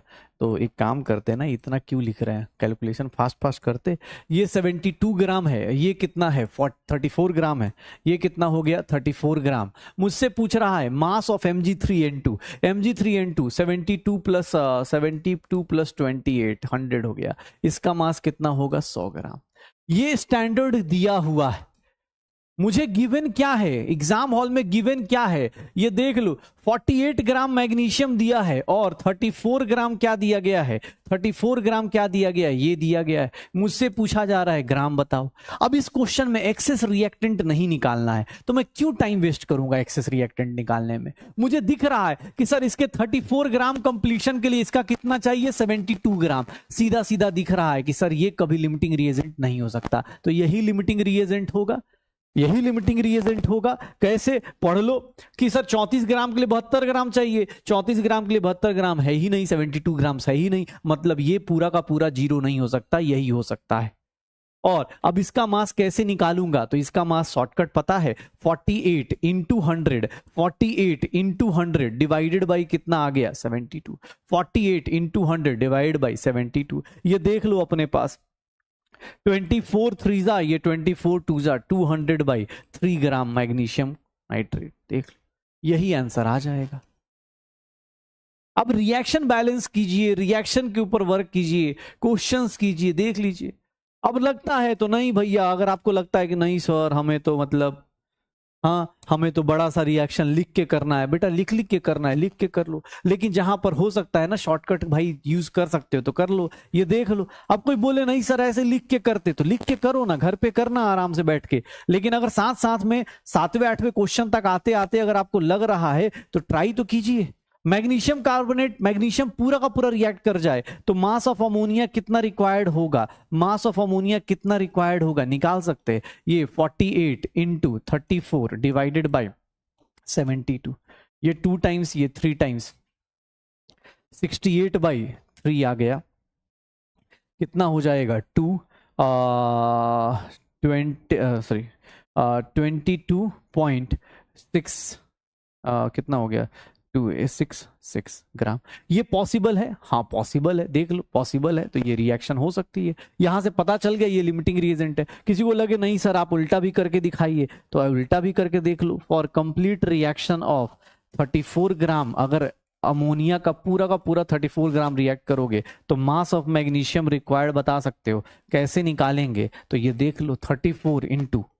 लेकिन अब इस क्वेश्चन में टाइम वेस्ट होगा, अगर तुम ये करोगे ना टाइम वेस्ट होगा और कुछ नहीं है। सर ये पॉसिबल नहीं होगा, तो लिमिटिंग रिएजेंट ये है, ये मेरा लिमिटिंग रिएजेंट है, निकाल लेंगे पक्का। अब आ जाओ, थोड़ा फास्ट फास्ट करना, आप इस क्वेश्चन को करो। ये बहुत ही सुंदर सा, बहुत प्यारा सा लिमिटिंग रिएजेंट निकालना है, एटॉमिक कॉन्सेप्ट लगाना है और आंसर निकालना है। बहुत अच्छा क्वेश्चन है, बहुत अच्छा क्वेश्चन है।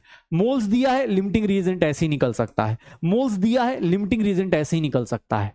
दो कॉन्सेप्ट मिक्स किया जा रहा है, दो कॉन्सेप्ट मिक्स किया जा रहा है। निकालिए कैसे निकलेगा, कैसे निकलेगा।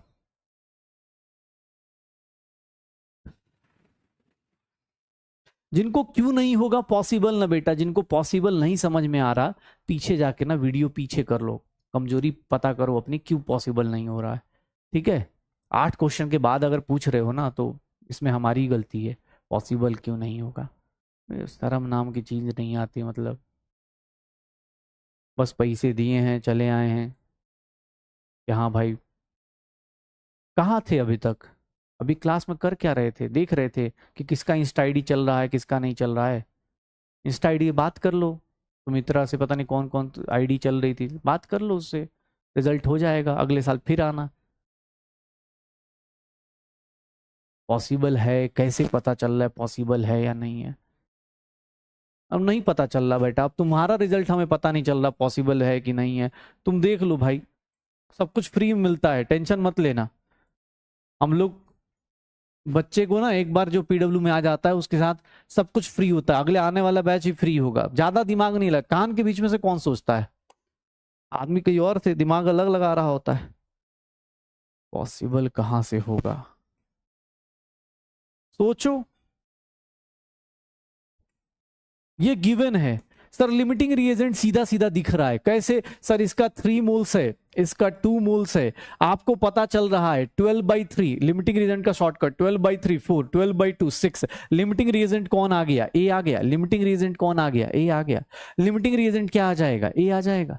और अब ध्यान सुनना, लिमिटिंग रिएजेंट ए आएगा तो इससे मुझे क्या पता करना है? यहां लिमिटिंग रिएजेंट पूछ ही नहीं रहा था, यहां लिमिटिंग रिएजेंट पूछ ही नहीं रहा था। क्या होगा? लिमिटिंग रिएजेंट पूछने का था ही नहीं। वो क्या बोल रहा है कि सर एक बात बताइएगा, यहां पर हाफ मोल क्या बन रहा है? हाफ मोल क्या बन रहा है? डी बन रहा है। तो लिमिटिंग रिएजेंट से बताइएगा कितना मोल बनेगा।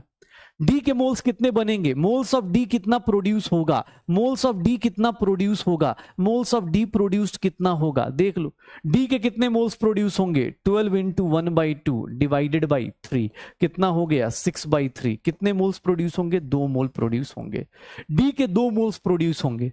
वो बोल रहा है कि सर 2 मोल्स का मास दिया है, 60 ग्राम क्या दिया है? मास दिया है। तो सर मास जो होगा, मास ऑफ डी क्या लिखेंगे? मास ऑफ डी क्या लिखेंगे? 2 moles into molar mass is equal to 60। तो मोलर मास कितना आ गया? 30 आ गया। क्या डी का मोलर मास कितना आ गया? 30 आ गया। तो यही आंसर है। एटॉमिक मास या मोलर मास यूनिट का डिफरेंस होता है, यूनिट का डिफरेंस होता है। अब कोई ये भी बोल देगा कि सर मोलर मास को एटॉमिक मास कैसे ले लिए? हाँ, मोलर मास को एटॉमिक मास कैसे ले लिए? अरे भैया मोलर मास को atomic mass, molar mass atomic mass में डिफरेंस नहीं होता। यहां 30 ग्राम लगा दोगे मोलर मास हो गया, 30 एएमयू लगा दोगे एटॉमिक मास हो गया, 30 लगा दोगे नॉर्मल मास हो गया, रिलेटिव एटॉमिक मास हो गया। पक्का हो जाएगा? डन? श्योर हो? हाँ ये चलो हो जाएगा 30 ग्राम, 40 ग्राम, 48 ग्राम, ठीक है हो जाएगा। ठीक है, डन डन डन डन, पक्का डन। चलो आ जाओ अगला क्वेश्चन। अरे इसका क्वेश्चन का आंसर क्या था? इस क्वेश्चन का आंसर था अपने पास ए। जो गलती कर रहे देखना भाई, अबे तो ये है कौन जो इंस्टा आईडी चला रहा है? कौन है ये? एक लिख भी, अभी थोड़ी देर पहले नाम मैं भूल गया उसका, क्या लिखा था।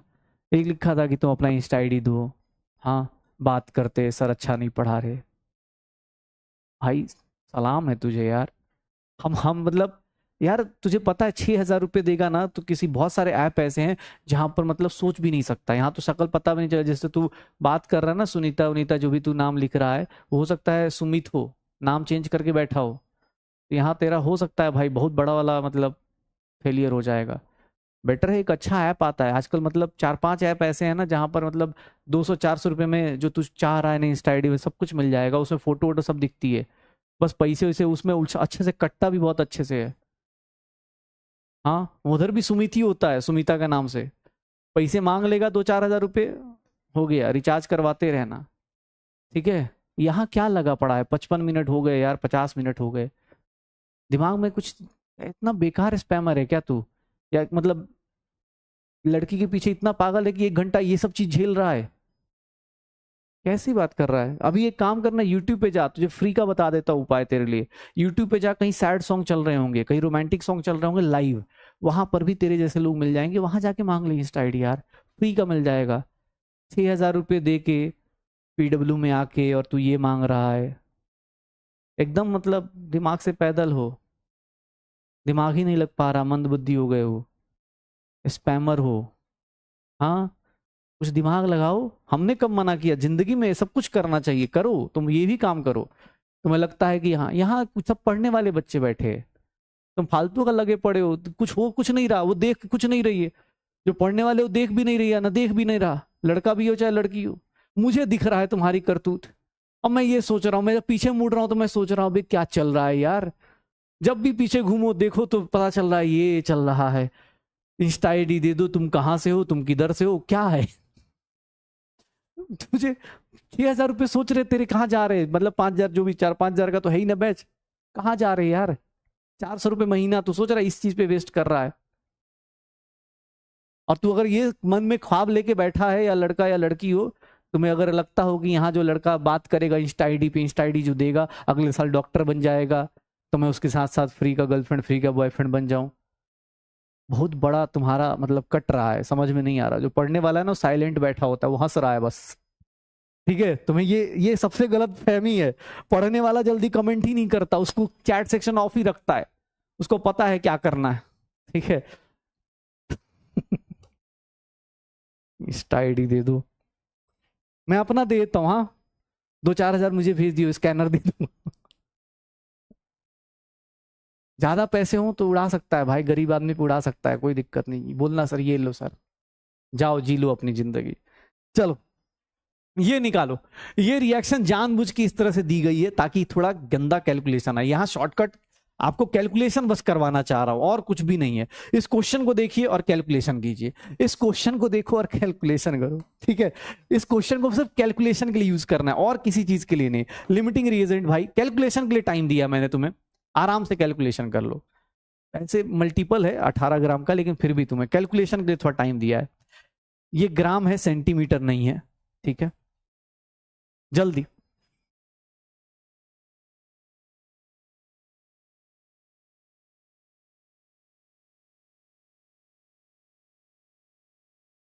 क्या आएगा,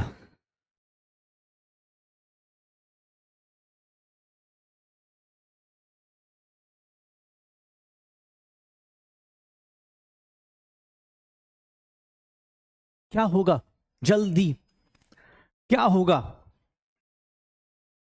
how many grams of nitric acid, limiting reagent निकालना है, रिएक्शन बैलेंस्ड है, रिएक्शन बैलेंस्ड है, जल्दी जल्दी करो, जल्दी जल्दी करो।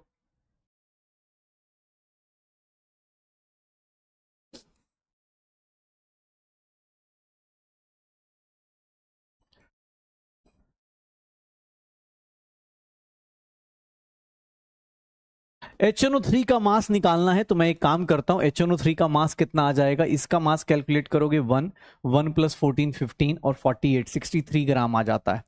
इसका मास निकालोगे तो नाइट्रोजन का 14 प्लस 32 46 3 इंटू 46 ग्राम, मतलब 18 और 138 ग्राम हो गया। ठीक है 138 ग्राम हो गया। इसका मास कितना है 18 ग्राम है। सीधा सीधा लिमिटिंग, ये स्टैंडर्ड दिख रहा है, लिमिटिंग रिएजेंट जानबूझ के बस ये मास कैलकुलेशन के लिए बोला था। इसका 138 ग्राम है, इसका कितना है 54 ग्राम है।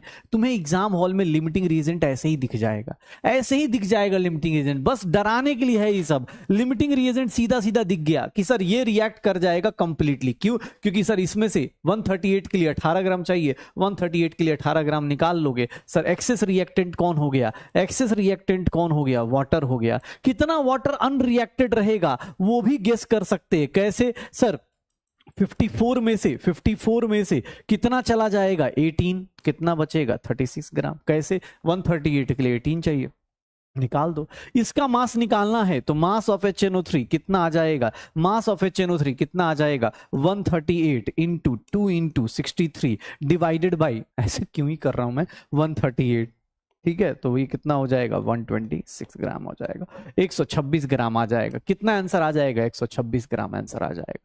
पक्का निकाल लेगा, तो ये रहा तेरा 126 ग्राम आंसर, 126 ग्राम। देख ले भाई, पक्का हो जाएगा। तो कैलकुलेशंस करवाई जा रही हैं और कुछ भी नहीं है लिमिटिंग रिएजेंट में। अब थोड़ा टाइम फास्ट करूंगा, ठीक है, जो लोग भी अब पढ़ चुके, टाइम थोड़ा फास्ट करूंगा। रिएक्शंस आपको अब आनी चाहिए और फास्ट कैलकुलेशन कीजिएगा, ठीक है ना। अब कैलकुलेशन थोड़ा फास्ट चाहिए, मैं थोड़ा टाइम अब कम कर रहा हूं, 60 सेकंड मोर देन सफिशिएंट है। फटाफट क्वेश्चंस कीजिए, आज का केबीडी चालू कर दीजिए, स्टार्ट कीजिए। 60 सेकंड मोर देन सफिशिएंट है। हाइड्रोजन ऑक्सीजन की रिएक्शन करा रहे, अमाउंट ऑफ वाटर पूछा जा रहा है, जल्दी इस क्वेश्चन को निकालिए। अमाउंट ऑफ वाटर कितना होगा अगर इसका 4 ग्राम और इसका 4 ग्राम गिवन है तो, जल्दी वो रफ पेज निकालो, उस पर लिख के देख लो, आपको पता चल जाएगा कि कहां पर लिमिटिंग रिएजेंट क्या होगा। सर कैलकुलेशन पूरी भी करने की जरूरत नहीं है, ये स्टैंडर्ड है, निकालो जल्दी। दिख रहा है लिमिटिंग रिएजेंट, दिख रहा है, मास ऑफ O2 निकाल दो, क्या हो जाएगा जल्दी, कितना हो जाएगा,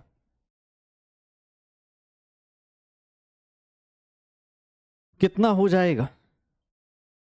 पहली चीज, हाइड्रोजन लिमिटिंग रिएजेंट कभी हो ही नहीं सकता, क्यों, क्योंकि उसके 4 ग्राम के लिए 32 ग्राम चाहिए। लिमिटिंग रिएजेंट कौन हो गया, ऑक्सीजन हो गया। लिमिटिंग रिएजेंट कौन हो गया, ऑक्सीजन हो गया, O2 हो गया। O2 will decide mass of H2O। निकाल दो भैया, 4 इंटू 36 अपॉन 32 कर दे, ये 8 टाइम्स हो गया, ये 36/8, 4 पॉइंट कितना हो जाएगा, 5 ग्राम। देख भाई, कुछ करना था क्या, लिमिटिंग रिएजेंट निकालना, ऐसे ही समझ में आ रहा है कि लिमिटिंग रिएजेंट कौन होगा। सर इसका 4 ग्राम के लिए 32 ग्राम चाहिए, है क्या, नहीं है, तो लिमिटिंग रिएजेंट कौन हो गया, यही तो हो गया लिमिटिंग रिएजेंट। आंसर क्या आ जाएगा, सी आ जाएगा। बढ़िया, आंसर क्या आ जाएगा, सी। टाइम लग रहा है ना, तो टाइम को कम करना है।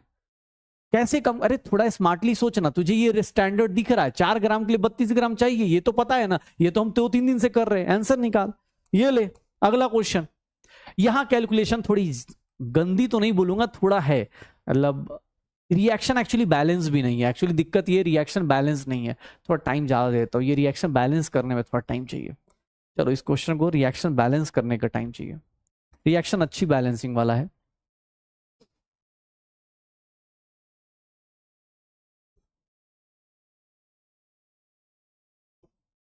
रिएक्शन बैलेंस करने में आपको टाइम जरूर चाहिएगा, रिएक्शन बैलेंस करने में टाइम लगेगा। रिएक्शन बैलेंस कीजिए और उसके बाद विद इन सेकेंड आंसर आ जाएगा।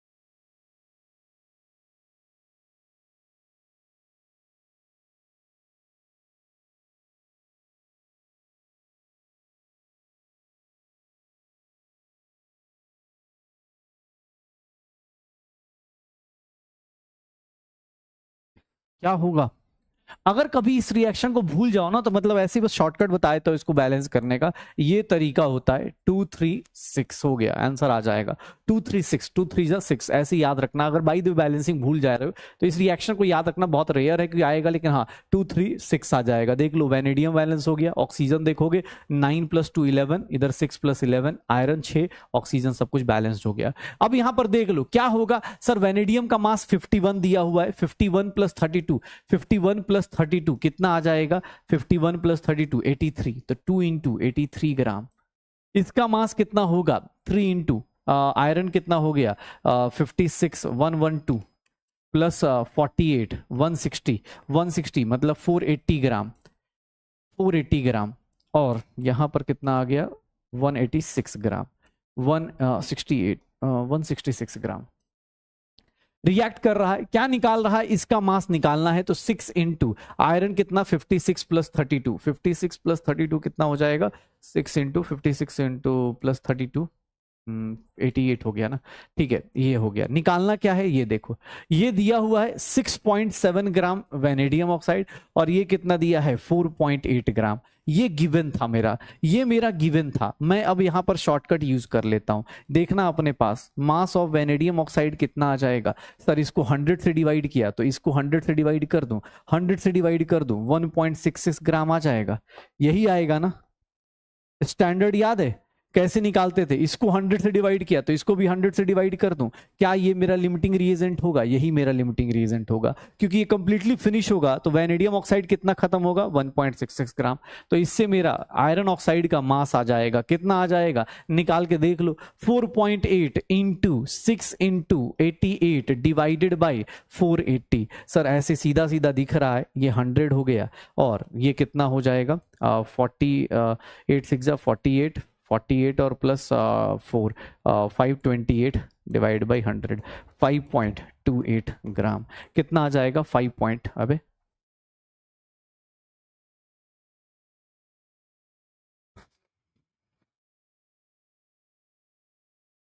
कैलकुलेशन गलत कर दिया क्या?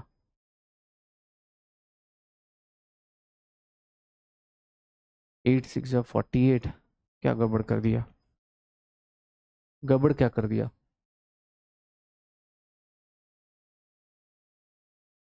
अच्छा 73 है, ओके ओके ओके।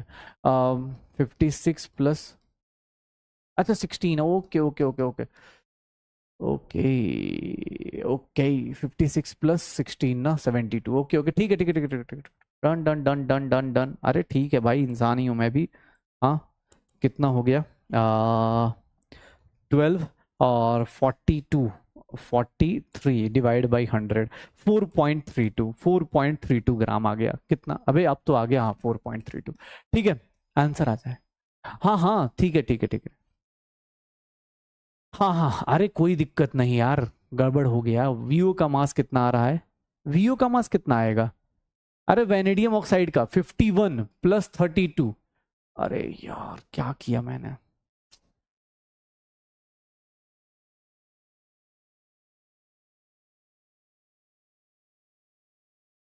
क्या किया, फास्ट कैलकुलेशन गड़बड़ हो गया। 51 प्लस 16 कितना हो जाएगा, 7, और ये कितना हो गया, 67। तो 2 इंटू 67 हो गया। अच्छा, तो 2 इंटू 67 कितना आ जाएगा, 4 और 34, 134 ग्राम आ गया। ठीक है, 134 ग्राम आ गया। ये कितना आ गया, 134 ग्राम आ गया, 134 ग्राम आ गया। ये कितना है, 4.8 ग्राम। ये कितना है, 6.7 ग्राम। ये है। एक काम करते, अब फिर से वही गिवन है ना, तो इसके लिए निकालेंगे तो यही तो आएगा, आंसर तो सेम ही आएगा ना। मास ऑफ वेनेडियम ऑक्साइड कितना आ जाएगा रिक्वायर्ड, तो मास ऑफ वेनेडियम ऑक्साइड कितना आ जाएगा, 1.34 ग्राम। ये पॉसिबल है, ये पॉसिबल है। उल्टा निकाल के देख लो, मास ऑफ Fe2O3 ये निकाल के देख लें, तो मास ऑफ Fe2O3 कितना आ जाएगा, 6.7 इंटू 480 डिवाइडेड बाई 134। ये डेसिमल उड़ा दो, 10 आ गया, 0 0, ये 2 टाइम्स 2 से ये 24, कितना चाहिए, 24 ग्राम चाहिए। ये पॉसिबल नहीं होगा। तो मेरा लिमिटिंग रिएजेंट अभी भी कितना रहेगा, यही रहेगा, यही लिमिटिंग रिएजेंट होगा। यही डिसाइड करेगा कितना मास ऑफ FeO बनेगा। तो मास ऑफ FeO अभी निकालने जाऊंगा तो 4.8 into 6 into 72 divide by 480, answer 4.32 आएगा। ठीक है, हो जाएगा, आंसर 4.32 आ जाएगा। अरे भाई लिमिटिंग रिएजेंट तो वही होगा ना, इसके लिए मास ऑफ वीओ निकाल के देखो, इसका 100 हुआ तो यहां पर कितना हो जाएगा, 100 कर दिया। इसके लिए निकाल के देखोगे तो 6.7 इंटू 480 डिवाइड बाई 134, इसके लिए 24 ग्राम आयरन ऑक्साइड चाहिए, उतना है नहीं, तो लिमिटिंग रिएजेंट कौन हो गया, आयरन वाला। और FeO निकालना है, निकाल दो। अच्छा क्वेश्चन था। ठीक है, हाँ हाँ, अरे मैंने भी गलती कर ली भाई, क्या दिक्कत है। आयरन ऑक्साइड का मास कितना होगा, FeO का मास कितना होगा, 56 प्लस 32, ये कितना हो गया 88। 32 क्यों ले रहा हूँ यार, एक तो क्या हो रहा है 72। ठीक है, अरे ठीक है यार, गलती हो जाती है। हाँ हाँ यार, वो कभी किसी को किसी की बददुआ लग गई यार। ठीक है, दो लोग मिल रहे थे, उसकी हमने गलती कर दी। हाँ, अरे कैलकुलेशन नहीं है भाई, थोड़ा सा देखो एग्जाम हॉल में क्या है तुम्हें भी पता है, एक तो रिएक्शन की बैलेंसिंग करनी थी, कैलकुलेशन के चक्कर भी तो मैंने इसका दिया था 2 मिनट, इसीलिए तो दिया था। हाँ, बददुआ लग गई यार। लिमिटिंग रिएजेंट वैनेडियम ऑक्साइड नहीं होगा यार, करके देखो ना भाई, पूरा रिएक्शन लिख लिख के देखो।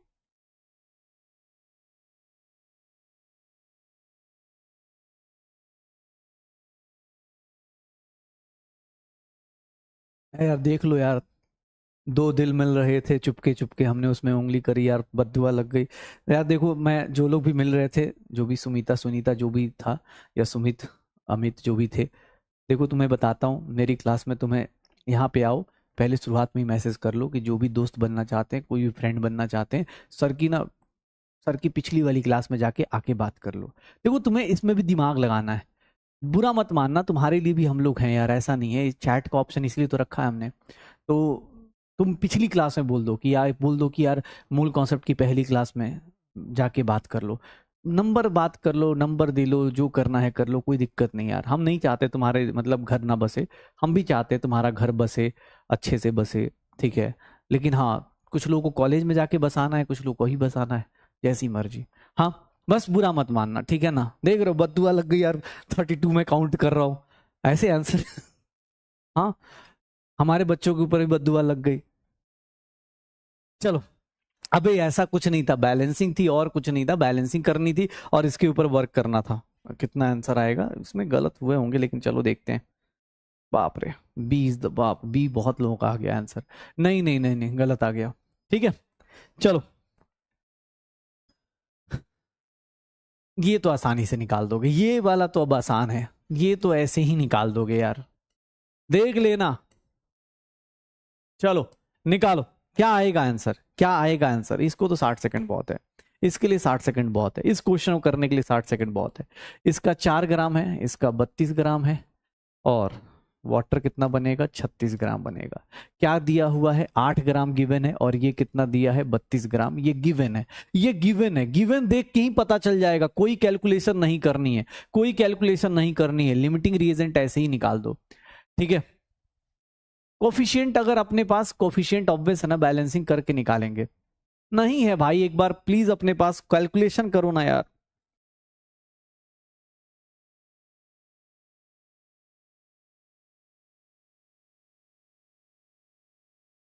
क्या होगा, क्या होगा, कुछ भी नहीं, लिमिटिंग रिएजेंट सीधा सीधा देखो ना, 4 ग्राम के लिए 32 ग्राम चाहिए, तो 8 ग्राम के लिए कितना चाहिए होगा, डबल चाहिए होगा, नहीं है तो मतलब ये मेरा लिमिटिंग रिएजेंट हो गया। कैसे, अरे 4 ग्राम के लिए 32, तो डबल किया तो ये भी डबल होना चाहिए था, नहीं हुआ, मतलब ये लिमिटिंग रिएजेंट नहीं होगा, इसका लिमिटिंग रिएजेंट आ जाएगा। लिमिटिंग रिएजेंट O2 है, पहला ही ऑप्शन है, करेक्ट हो गया, A is the correct option, A is the correct option, A is the correct option. ठीक है, A is the correct option.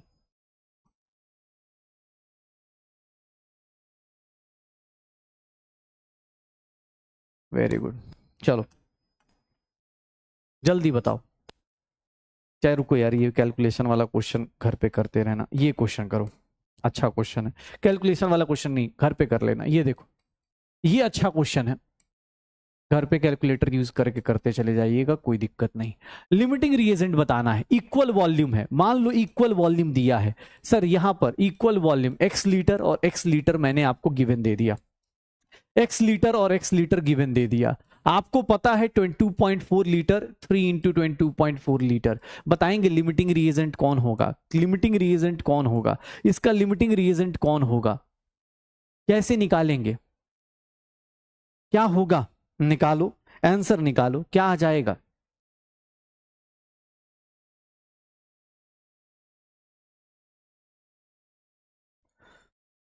क्या होगा।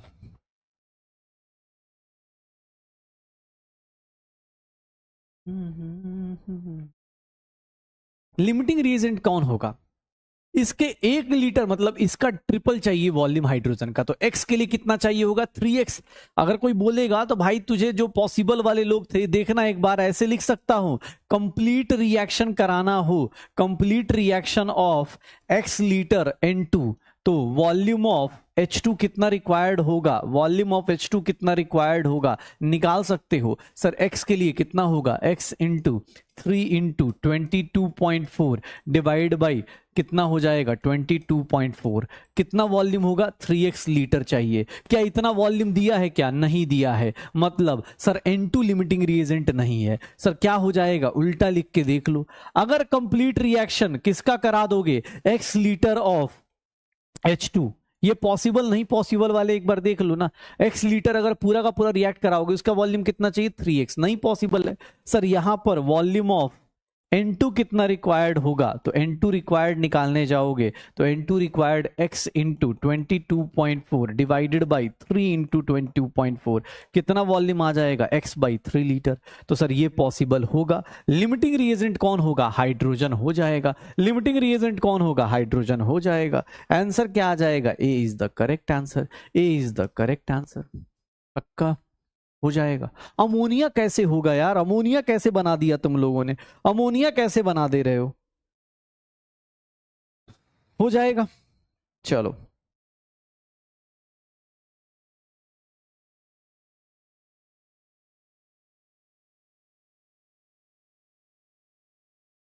चलो आ जाओ, ये क्वेश्चन करो, रिएक्शन लिखो। रिएक्शन बहुत सिंपल सा है, H2SO4 प्लस कैल्शियम हाइड्रोक्साइड। इस क्वेश्चन का आंसर मैं रिएक्शन जब तक लिखूंगा तब तक बहुत सारे लोग कर सकते हैं। कैल्शियम सल्फेट प्लस 2H2O, इस रिएक्शन का आंसर निकाल के बता दीजिए, कौन सा maximum amount of calcium sulphate कितना बनेगा, कैल्शियम कल सल्फेट कितना बनेगा, जल्दी जल्दी। अरे लिमिटिंग रिएजेंट खत्म भाई, अब सिक्वेंशियल रिएक्शन।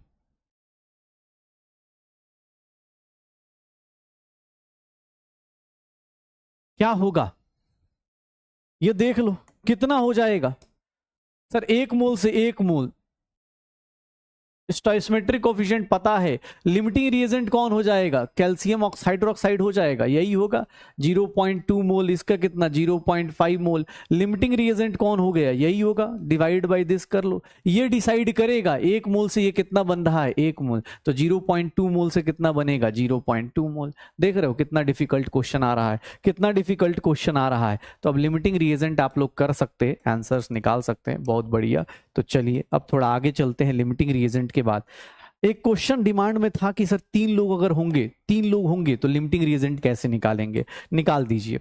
लिमिटिंग रिएजेंट अगर 3 लोग दिए हुए हैं, 3 रिएक्टेंट्स दिए हैं, तो लिमिटिंग रिएजेंट कैसे निकलेगा, निकाल दो, मुझे बताने की जरूरत नहीं, खुद से ही निकाल दो। कितना आ जाएगा इसका लिमिटिंग रिएजेंट, कितना आ जाएगा, निकालो, खत्म करो लिमिटिंग रिएजेंट। अब आज का डीपीपी आप कर देना।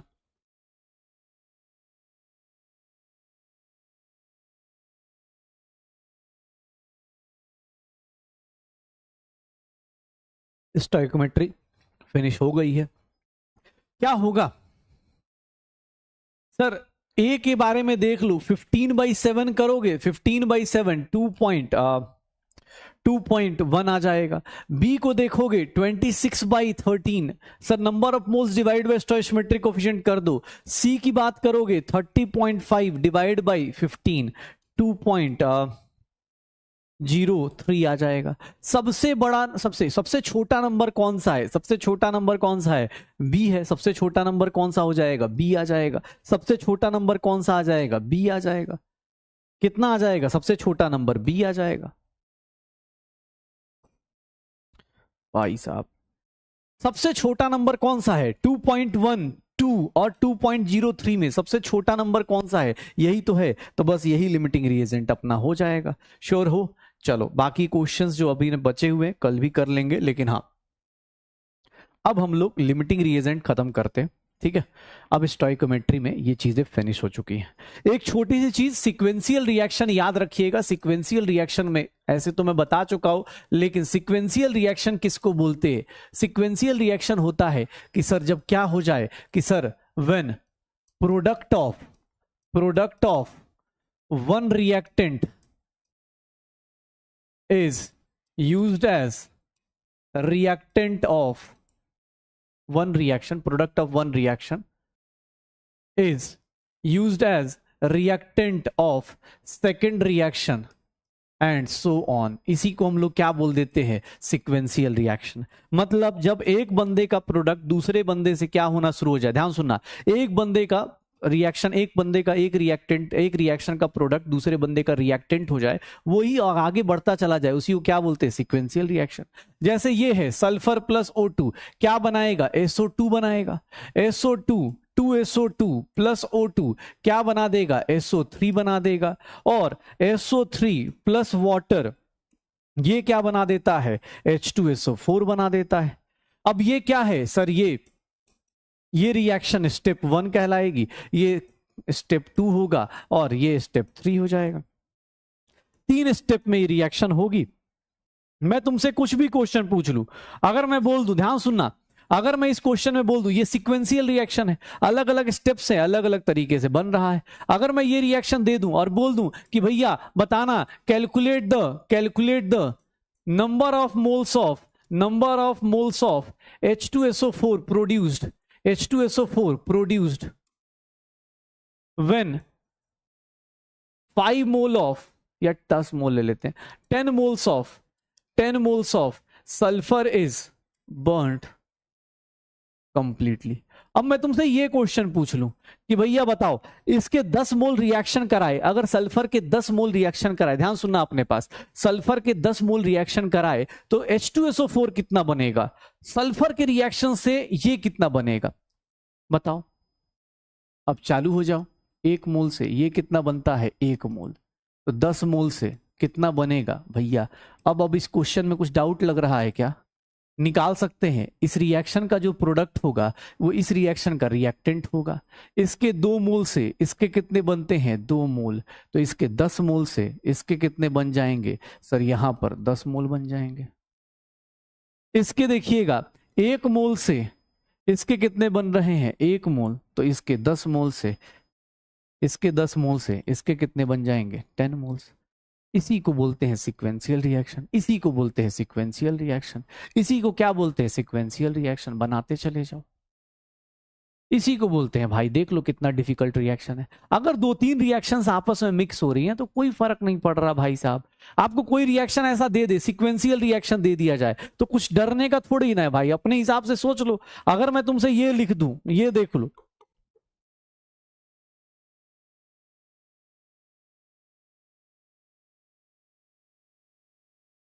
अगर मैं ये लिख रहा हूं और यहां पर ये भी लिख रहा हूं PCl3 प्लस Cl2 क्या बन गया, PCl5 बन गया, ये रिएक्शन लिख रहा हूं।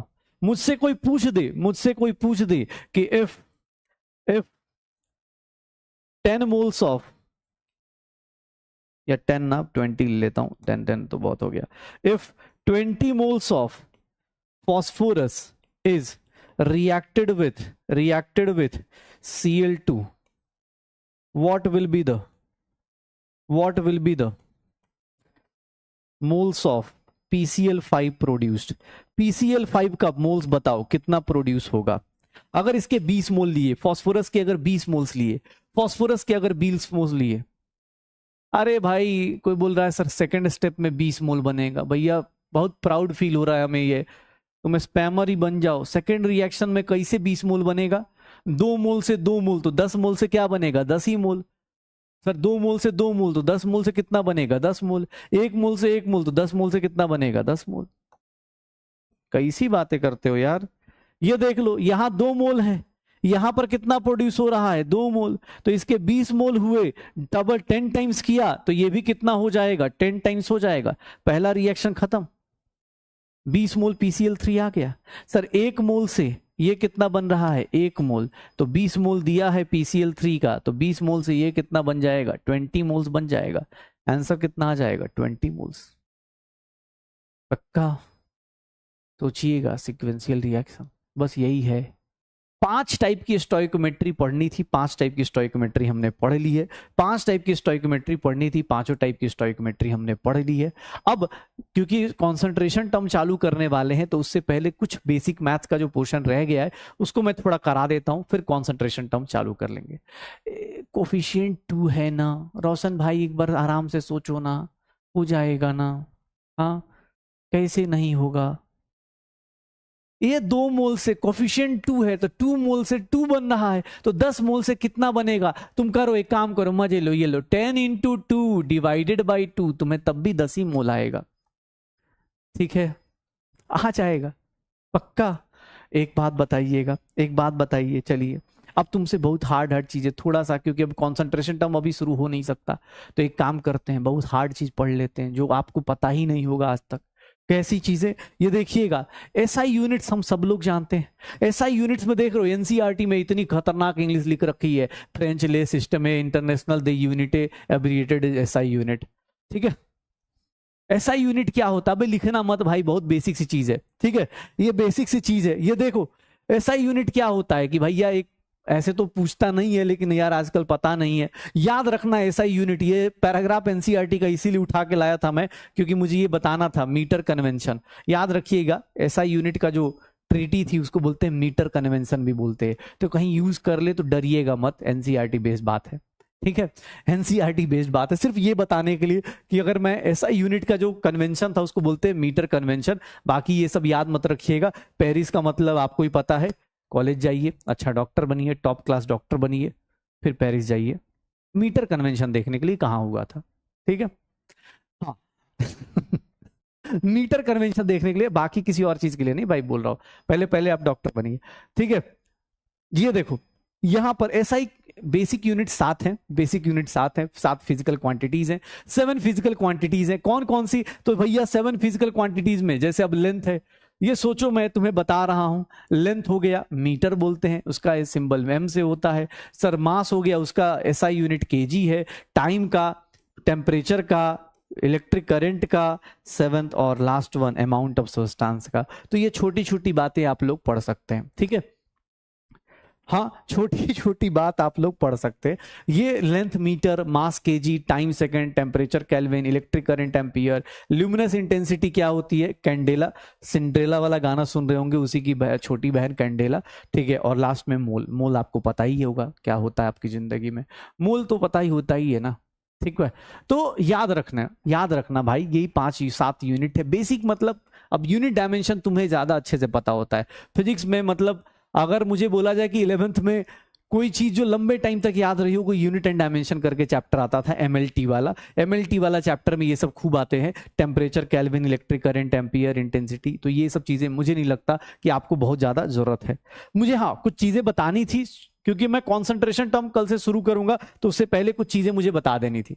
अब जैसे ये क्वेश्चन, ओह माय गॉड, ये क्वेश्चन बताओ, इतना डिफिकल्ट क्वेश्चन पूछ रहा हूं, यूनिट ऑफ इंटेंसिटी क्या होगा? कैसे खोज पाओगे तुम लोग इतना डिफिकल्ट क्वेश्चन का आंसर? कितना डिफिकल्ट होगा?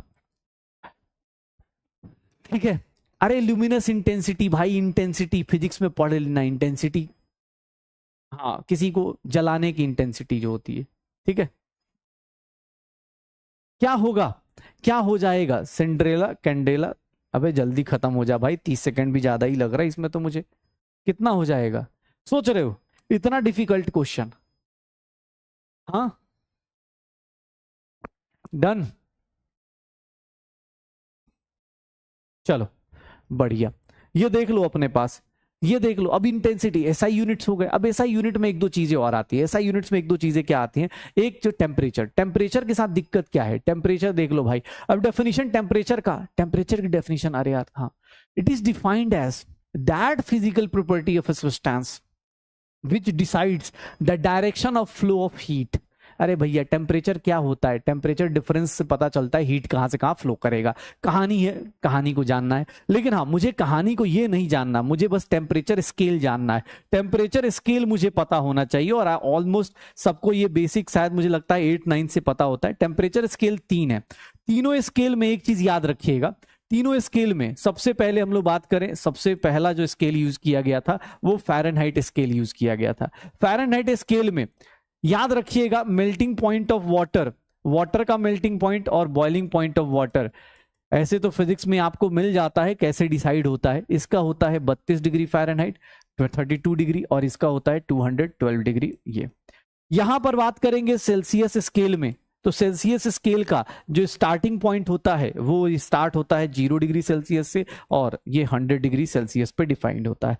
और फिर हम लोगों के पास कौन आ जाता है, कैल्विन स्केल, और कैल्विन स्केल को ही हम लोग क्या बोल देते हैं, एब्सोल्यूट स्केल। याद रखना, जब भी केमिस्ट्री में टेम्परेचर वैल्यूज पुट करना हो, समझ जाना भैया, यही याद रखना, यही पुट करना है और कुछ नहीं, कैल्विन स्केल ही पुट करना है, कभी भी कुछ और मत पुट कर दीजिएगा।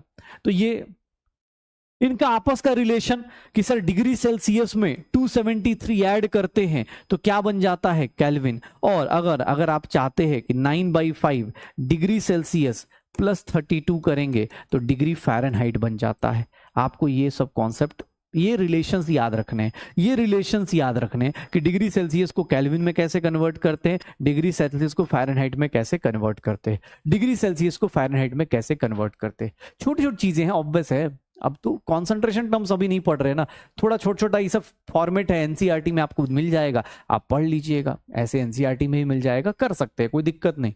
एनसीईआरटी में मिल जाएगा, कर सकते हो, कोई दिक्कत नहीं, हो जाएगा।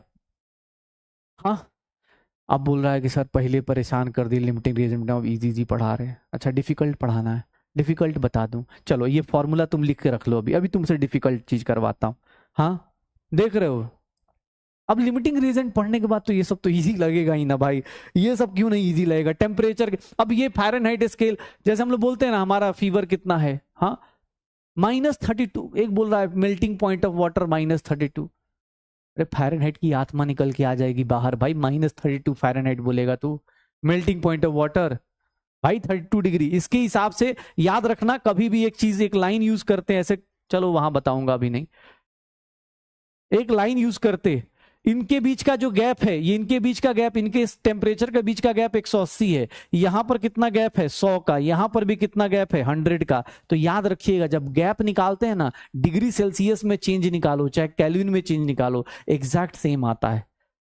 याद रखिएगा, डिग्री सेल्सियस में एक लाइन लिख रहा हूं, temperature in degree Celsius is not equals to temperature in is not equals to temperature in Kelvin। ये जरूरी नहीं, ये बराबर नहीं होते, लेकिन हाँ, temperature difference delta T in degree Celsius is equals to delta T in Kelvin scale. क्यों? क्योंकि भैया ये दोनों बराबर हो जाते हैं। ध्यान सुनना, ध्यान सुनना, अपने पास क्या होता है, मान लो मैं बोल रहा हूं 5 डिग्री सेल्सियस से कहां जा रहा हूं 10 डिग्री सेल्सियस, इनिशियल मेरा टेम्परेचर ये है, फाइनल मेरा ये है। कोई पूछे डेल्टा टी बताओ डिग्री सेल्सियस में, तुम क्या बताओगे, सर 10-5 कितना हो गया, 10-5 कितना हो गया, 5 का चेंज आ गया, डेल्टा टी क्या हो जाएगा, 5 का होगा। लेकिन लेकिन ध्यान सुनना एक चीज और, इसको केल्विन में कन्वर्ट करोगे तो कितना केल्विन होगा,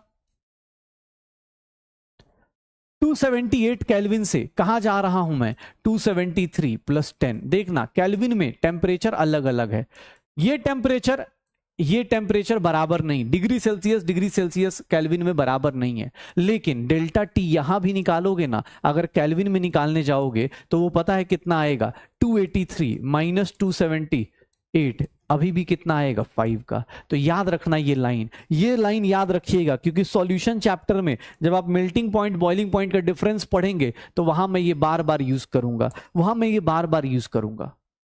ठीक है ना, वहां मैं ये बार बार यूज करूंगा कि भैया चेंज जो होगा ना, चाहे डिग्री सेल्सियस में निकालो चाहे केल्विन में निकालो, वो बराबर आता है, उससे कोई यूनिट से कोई फर्क नहीं पड़ेगा, दोनों का चेंज क्या आता है, बराबर। क्यों आता है बराबर, ये फ़ारेनहाइट में नहीं लिख सकते, क्यों, क्योंकि सर इनका स्केल 100 पे बेस्ड है, इसका स्केल 180 पे बेस्ड है, इसीलिए अपना अलग अलग आएगा।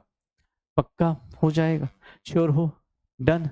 आ जाओ एक क्वेश्चन कर लो, ये टेम्परेचर का कन्वर्जन याद रखना, टेम्परेचर का कन्वर्जन याद रखना। आ जाओ इस क्वेश्चन का आंसर बताओ। 225 डिग्री सेल्सियस है सोल्डर, एक एलॉय होता है, हम सब लोग पढ़ते हैं, निकालो जल्दी जल्दी, अरे क्वेश्चन करो यार, ये सब क्वेश्चन छोटे मोटे क्वेश्चन है, निपटाओ। डिग्री सेल्सियस में दिया है, फ़ारेनहाइट में निकाल के दिखाइए, जल्दी जल्दी, अरे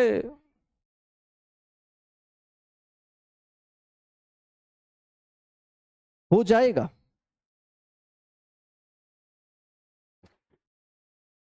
कितना आ जाएगा, कितना आ जाएगा?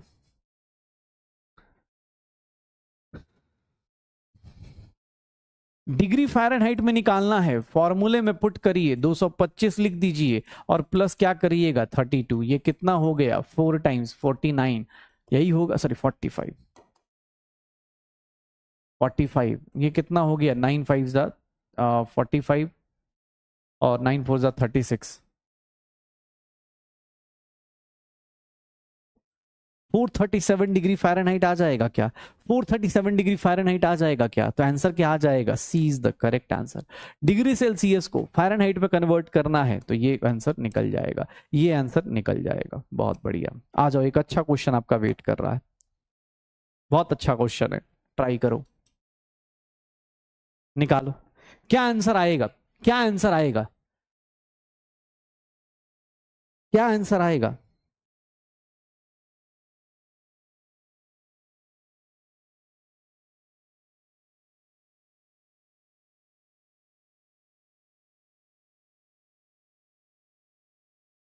क्या आंसर आएगा?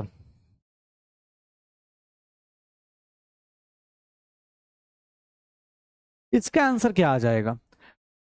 At what temperature will a Fahrenheit thermometer gives a reading that is twice on the Celsius thermometer? मतलब अगर टेम्परेचर की बात करें तो टेम्परेचर इन डिग्री फ़ारेनहाइट और टेम्परेचर इन डिग्री सेल्सियस, इनको रिलेशन देख लो। फ़ारेनहाइट में ट्वाइस ऑन सेल्सियस होना चाहिए, मतलब फ़ारेनहाइट में अगर एक्स रीडिंग है तो इसकी कितनी होनी चाहिए 2x होनी चाहिए, ट्वाइस ऑन द सेल्सियस। याद रखना, ध्यान सुनना क्या होगा। एक बोल रहा है कि अगर फ़ारेनहाइट पे जो टेम्परेचर है, at what temperature will on Fahrenheit, मतलब फ़ारेनहाइट पे अगर एक्स टेम्परेचर है तो ट्वाइस किस पे होना चाहिए, ट्वाइस किस पे होना चाहिए डिग्री सेल्सियस में। ये देख लो, एक्स की वैल्यू क्या पुट कर दूंगा 9/5, 2x प्लस क्या कर दूंगा 32। ये देखना अपने पास, ये देख लो, x is equals to 18x upon 5 plus क्या हो गया 32। तो क्या करें, x minus 32 is equals to 18x/5 और 5 इधर मल्टीप्लाई हो गया 5x माइनस 0 और 10 हो गया 160 हो गया 18x हो गया। तो इधर से इधर गए 13x हो गया, अरे हाँ 13x हो गया और ये कितना हो गया 160। तो x की वैल्यू कितनी आ जाएगी, x की वैल्यू कितनी आ जाएगी 160 बाई, अबे कुछ गड़बड़ कर दिया क्या?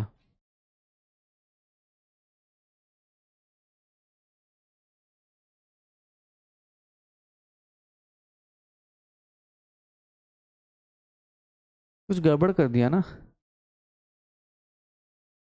एट व्हाट, अच्छा उल्टा पढ़ लिया क्या मैंने, एक मिनट रुक, जरूर जरूर जरूर, माइनस में आएगा ना तो माइनस, हाँ यार कुछ तो गड़बड़ कर दिया मैंने।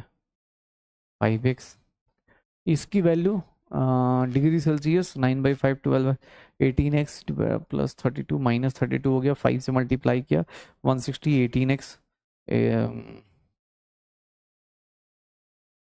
अच्छा उल्टा किया है, हाँ मुझे भी यही लग रहा है, उल्टा हो गया मेरे से।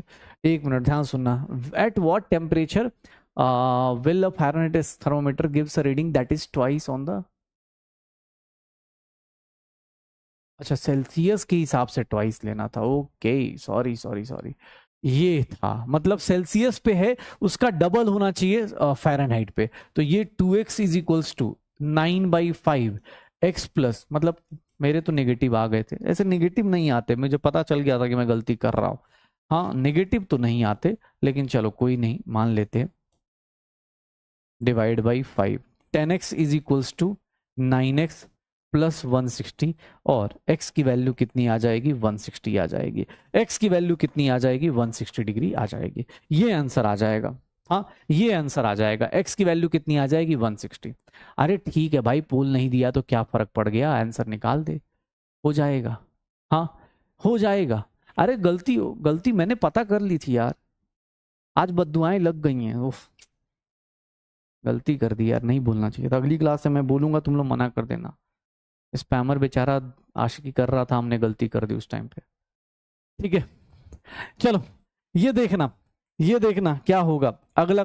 अगली चीज, ये न्यूमेरिकल प्रीफिक्सेस हैं, एक आज काम कीजिएगा घर पे ना, कल याद करके आइएगा, क्योंकि कल हम लोग को इसका काम यूज करना है। न्यूमेरिकल प्रीफिक्सेस का यूटिलाइजेशन मुझे बताना है, यूनिट कन्वर्जन बताना है कॉन्सेंट्रेशन टर्म्स के साथ। तो ध्यान सुन लेना, आपको मैं बताता हूं कॉन्सेंट्रेशन टर्म्स में राउंडिंग ऑफ सिग्निफिकेंट फिगर्स कल कराऊंगा, उसके बाद ही पढ़ाऊंगा। कॉन्सेंट्रेशन टर्म्स मुझे मूल कॉन्सेप्ट के साथ सॉल्यूशन में भी लेके जाना है, ठीक है ना।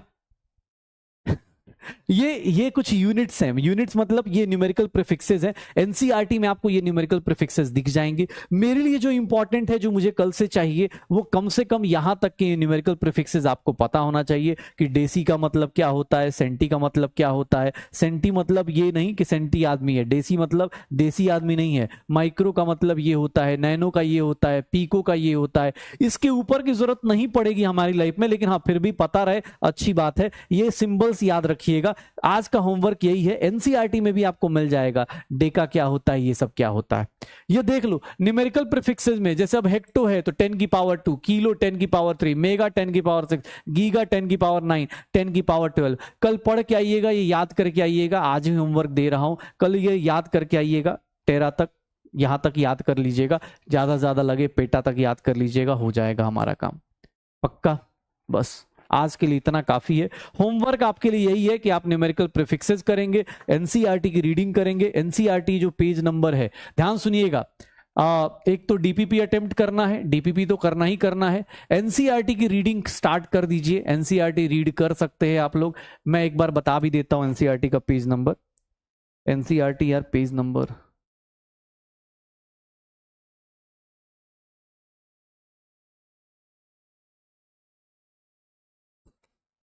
एनसीईआरटी में आप लोग पता है कहां तक पढ़ सकते हो? पेज नंबर 6 के आगे तो पढ़ ही सकते हो यार। ये देखो पेज नंबर 6 के आगे आप लोग आराम से पढ़ सकते हो। एसआई यूनिट्स करा चुका हूं, ये इंग्लिश सिस्टम, ये सब एसआई यूनिट्स आप लोग कर सकते हो, ये आप पूरा पढ़ सकते हो। डेफिनेशन ऑफ एसआई यूनिट्स आपको जरूरत है नहीं। पेज नंबर 6 के आगे कहां तक जा सकते हैं आप लोग? पेज नंबर 6 से मास और वेट, ये सब चीजें आप पढ़ लो थोड़ा सा, कल मैं बता दूंगा, लेकिन फिर भी आप एक बार पढ़ लो। आप तो पूरा पढ़ सकते हो यहाँ तक, चलो साइंटिफिक नोटेशन कल बता दूंगा। 11 तक, page number 6 to 11, page number 6 to 11, page number 6 to 11 तक कर लो। पेज नंबर 6 टू 11 तक कर सकते हो, कोई दिक्कत नहीं आएगी। बाकी आपको, अपने को पता है, मॉड्यूल से आप करते रहिए, क्वेश्चंस करते रहिए। कल ये चैप्टर ऑलमोस्ट खत्म हो जाएगा। कॉन्सेंट्रेशन टर्म्स, कॉन्सेंट्रेशन टर्म्स हम लोग कल के बाद, कॉन्सेंट्रेशन टर्म्स जब ये पूरा बेसिक खत्म हो जाएगा, बेसिक मैथ्स वाला पोर्शन, मैंने बोला था अलग से रिकॉर्डेड दूंगा, लेकिन मुझे लगता है क्लास में ही करवा लेता हूँ। बेसिक मैथ्स कल खत्म करके फिर हम लोग कॉन्सेंट्रेशन टर्म चालू करेंगे और बस सॉल्यूशन की तरफ मूव कर जाएंगे पक्का। तो भैया मूल कॉन्सेप्ट डायरेक्ट और इनडायरेक्ट वे में खत्म हो रहा है, ठीक है ना। आज लिमिटिंग रिएजेंट के साथ या सिक्वेंशियल रिएक्शन के साथ मूल कॉन्सेप्ट ऑलमोस्ट खत्म हो चुका है। कुछ बेसिक मैथ्स की चीजें हैं वो कल कर लेंगे। ओके, मजा आया? ठीक है, तो चलो पढ़ाई शुरू कर लो भाई, अब जल्दी जल्दी। नीट 2025 अगर टारगेट है तो बस शुरू हो जाइए। डीपीपी का सॉल्यूशन चैप्टर एंड हो चुका है भाई, कल एंड कर देंगे, ऑफिशियली एंड कर देंगे। जो कॉन्सेंट्रेशन टर्म्स है वो सॉल्यूशन में पढ़ लेंगे, जो बचा हुआ सॉल्यूशन में पढ़ लेंगे, ठीक है। हाँ, रेडॉक्स नहीं करेंगे, सॉल्यूशन पहले करेंगे। ओके, हाँ, मजे लेते रहो, पढ़ाई करते रहो, ठीक है ना। क्वेश्चंस खूब सारे प्रैक्टिस करो भाई, मेन मोटो यही होना चाहिए, क्वेश्चंस करो। चिकनी चुपड़ी बातें करने से ना सिलेक्शन नहीं होगा, मैं तुमसे सच बताऊं, बुरा लगे चाहे अच्छा लगे, हमें भी, मुझे खासकर ये लगता है कि यार जितना चाहे आप, जितनी चाहे किताबें पढ़ लो, जितनी चाहे आप किसी की वीडियोस देख लो, जब तक आपने पेन उठा के खुद से वीडियो पॉज करके या कॉपी पे खुद से क्वेश्चन सॉल्व नहीं किया है ना, आप समझ जाइए आप सिलेक्शन के पास नहीं जा रहे। दूर से देखने से लगता है कि हाँ हो जाएगा, ऐसा लग रहा है, और आपको ऐसा लग रहा है कि इससे तैयारी हो रही है, ये अपने आप में एक बहुत बड़ा गलत स्टेटमेंट है। ट्राई कीजिएगा, कोशिश कीजिएगा, जितना लिख के कर सकते हैं प्रैक्टिस कीजिए, टाइम लिमिट के साथ प्रैक्टिस कीजिए। डर शुरुआत में लगता है, धीरे धीरे आदत लग जाती है। ओके, चलो मिल जाएंगे। डीपी का सॉल्यूशंस जो होंगे, डीपी के सॉल्यूशंस मुझे लगता है मैं जल्दी दे दूंगा। मुझे थोड़ा सा अर्जुना और लक्ष्य वाली क्लासेस थी वो खत्म हो रही हैं, तो मैं जल्दी करके दे दूंगा। ओके, चलो बाय बाय, एंजॉय करो।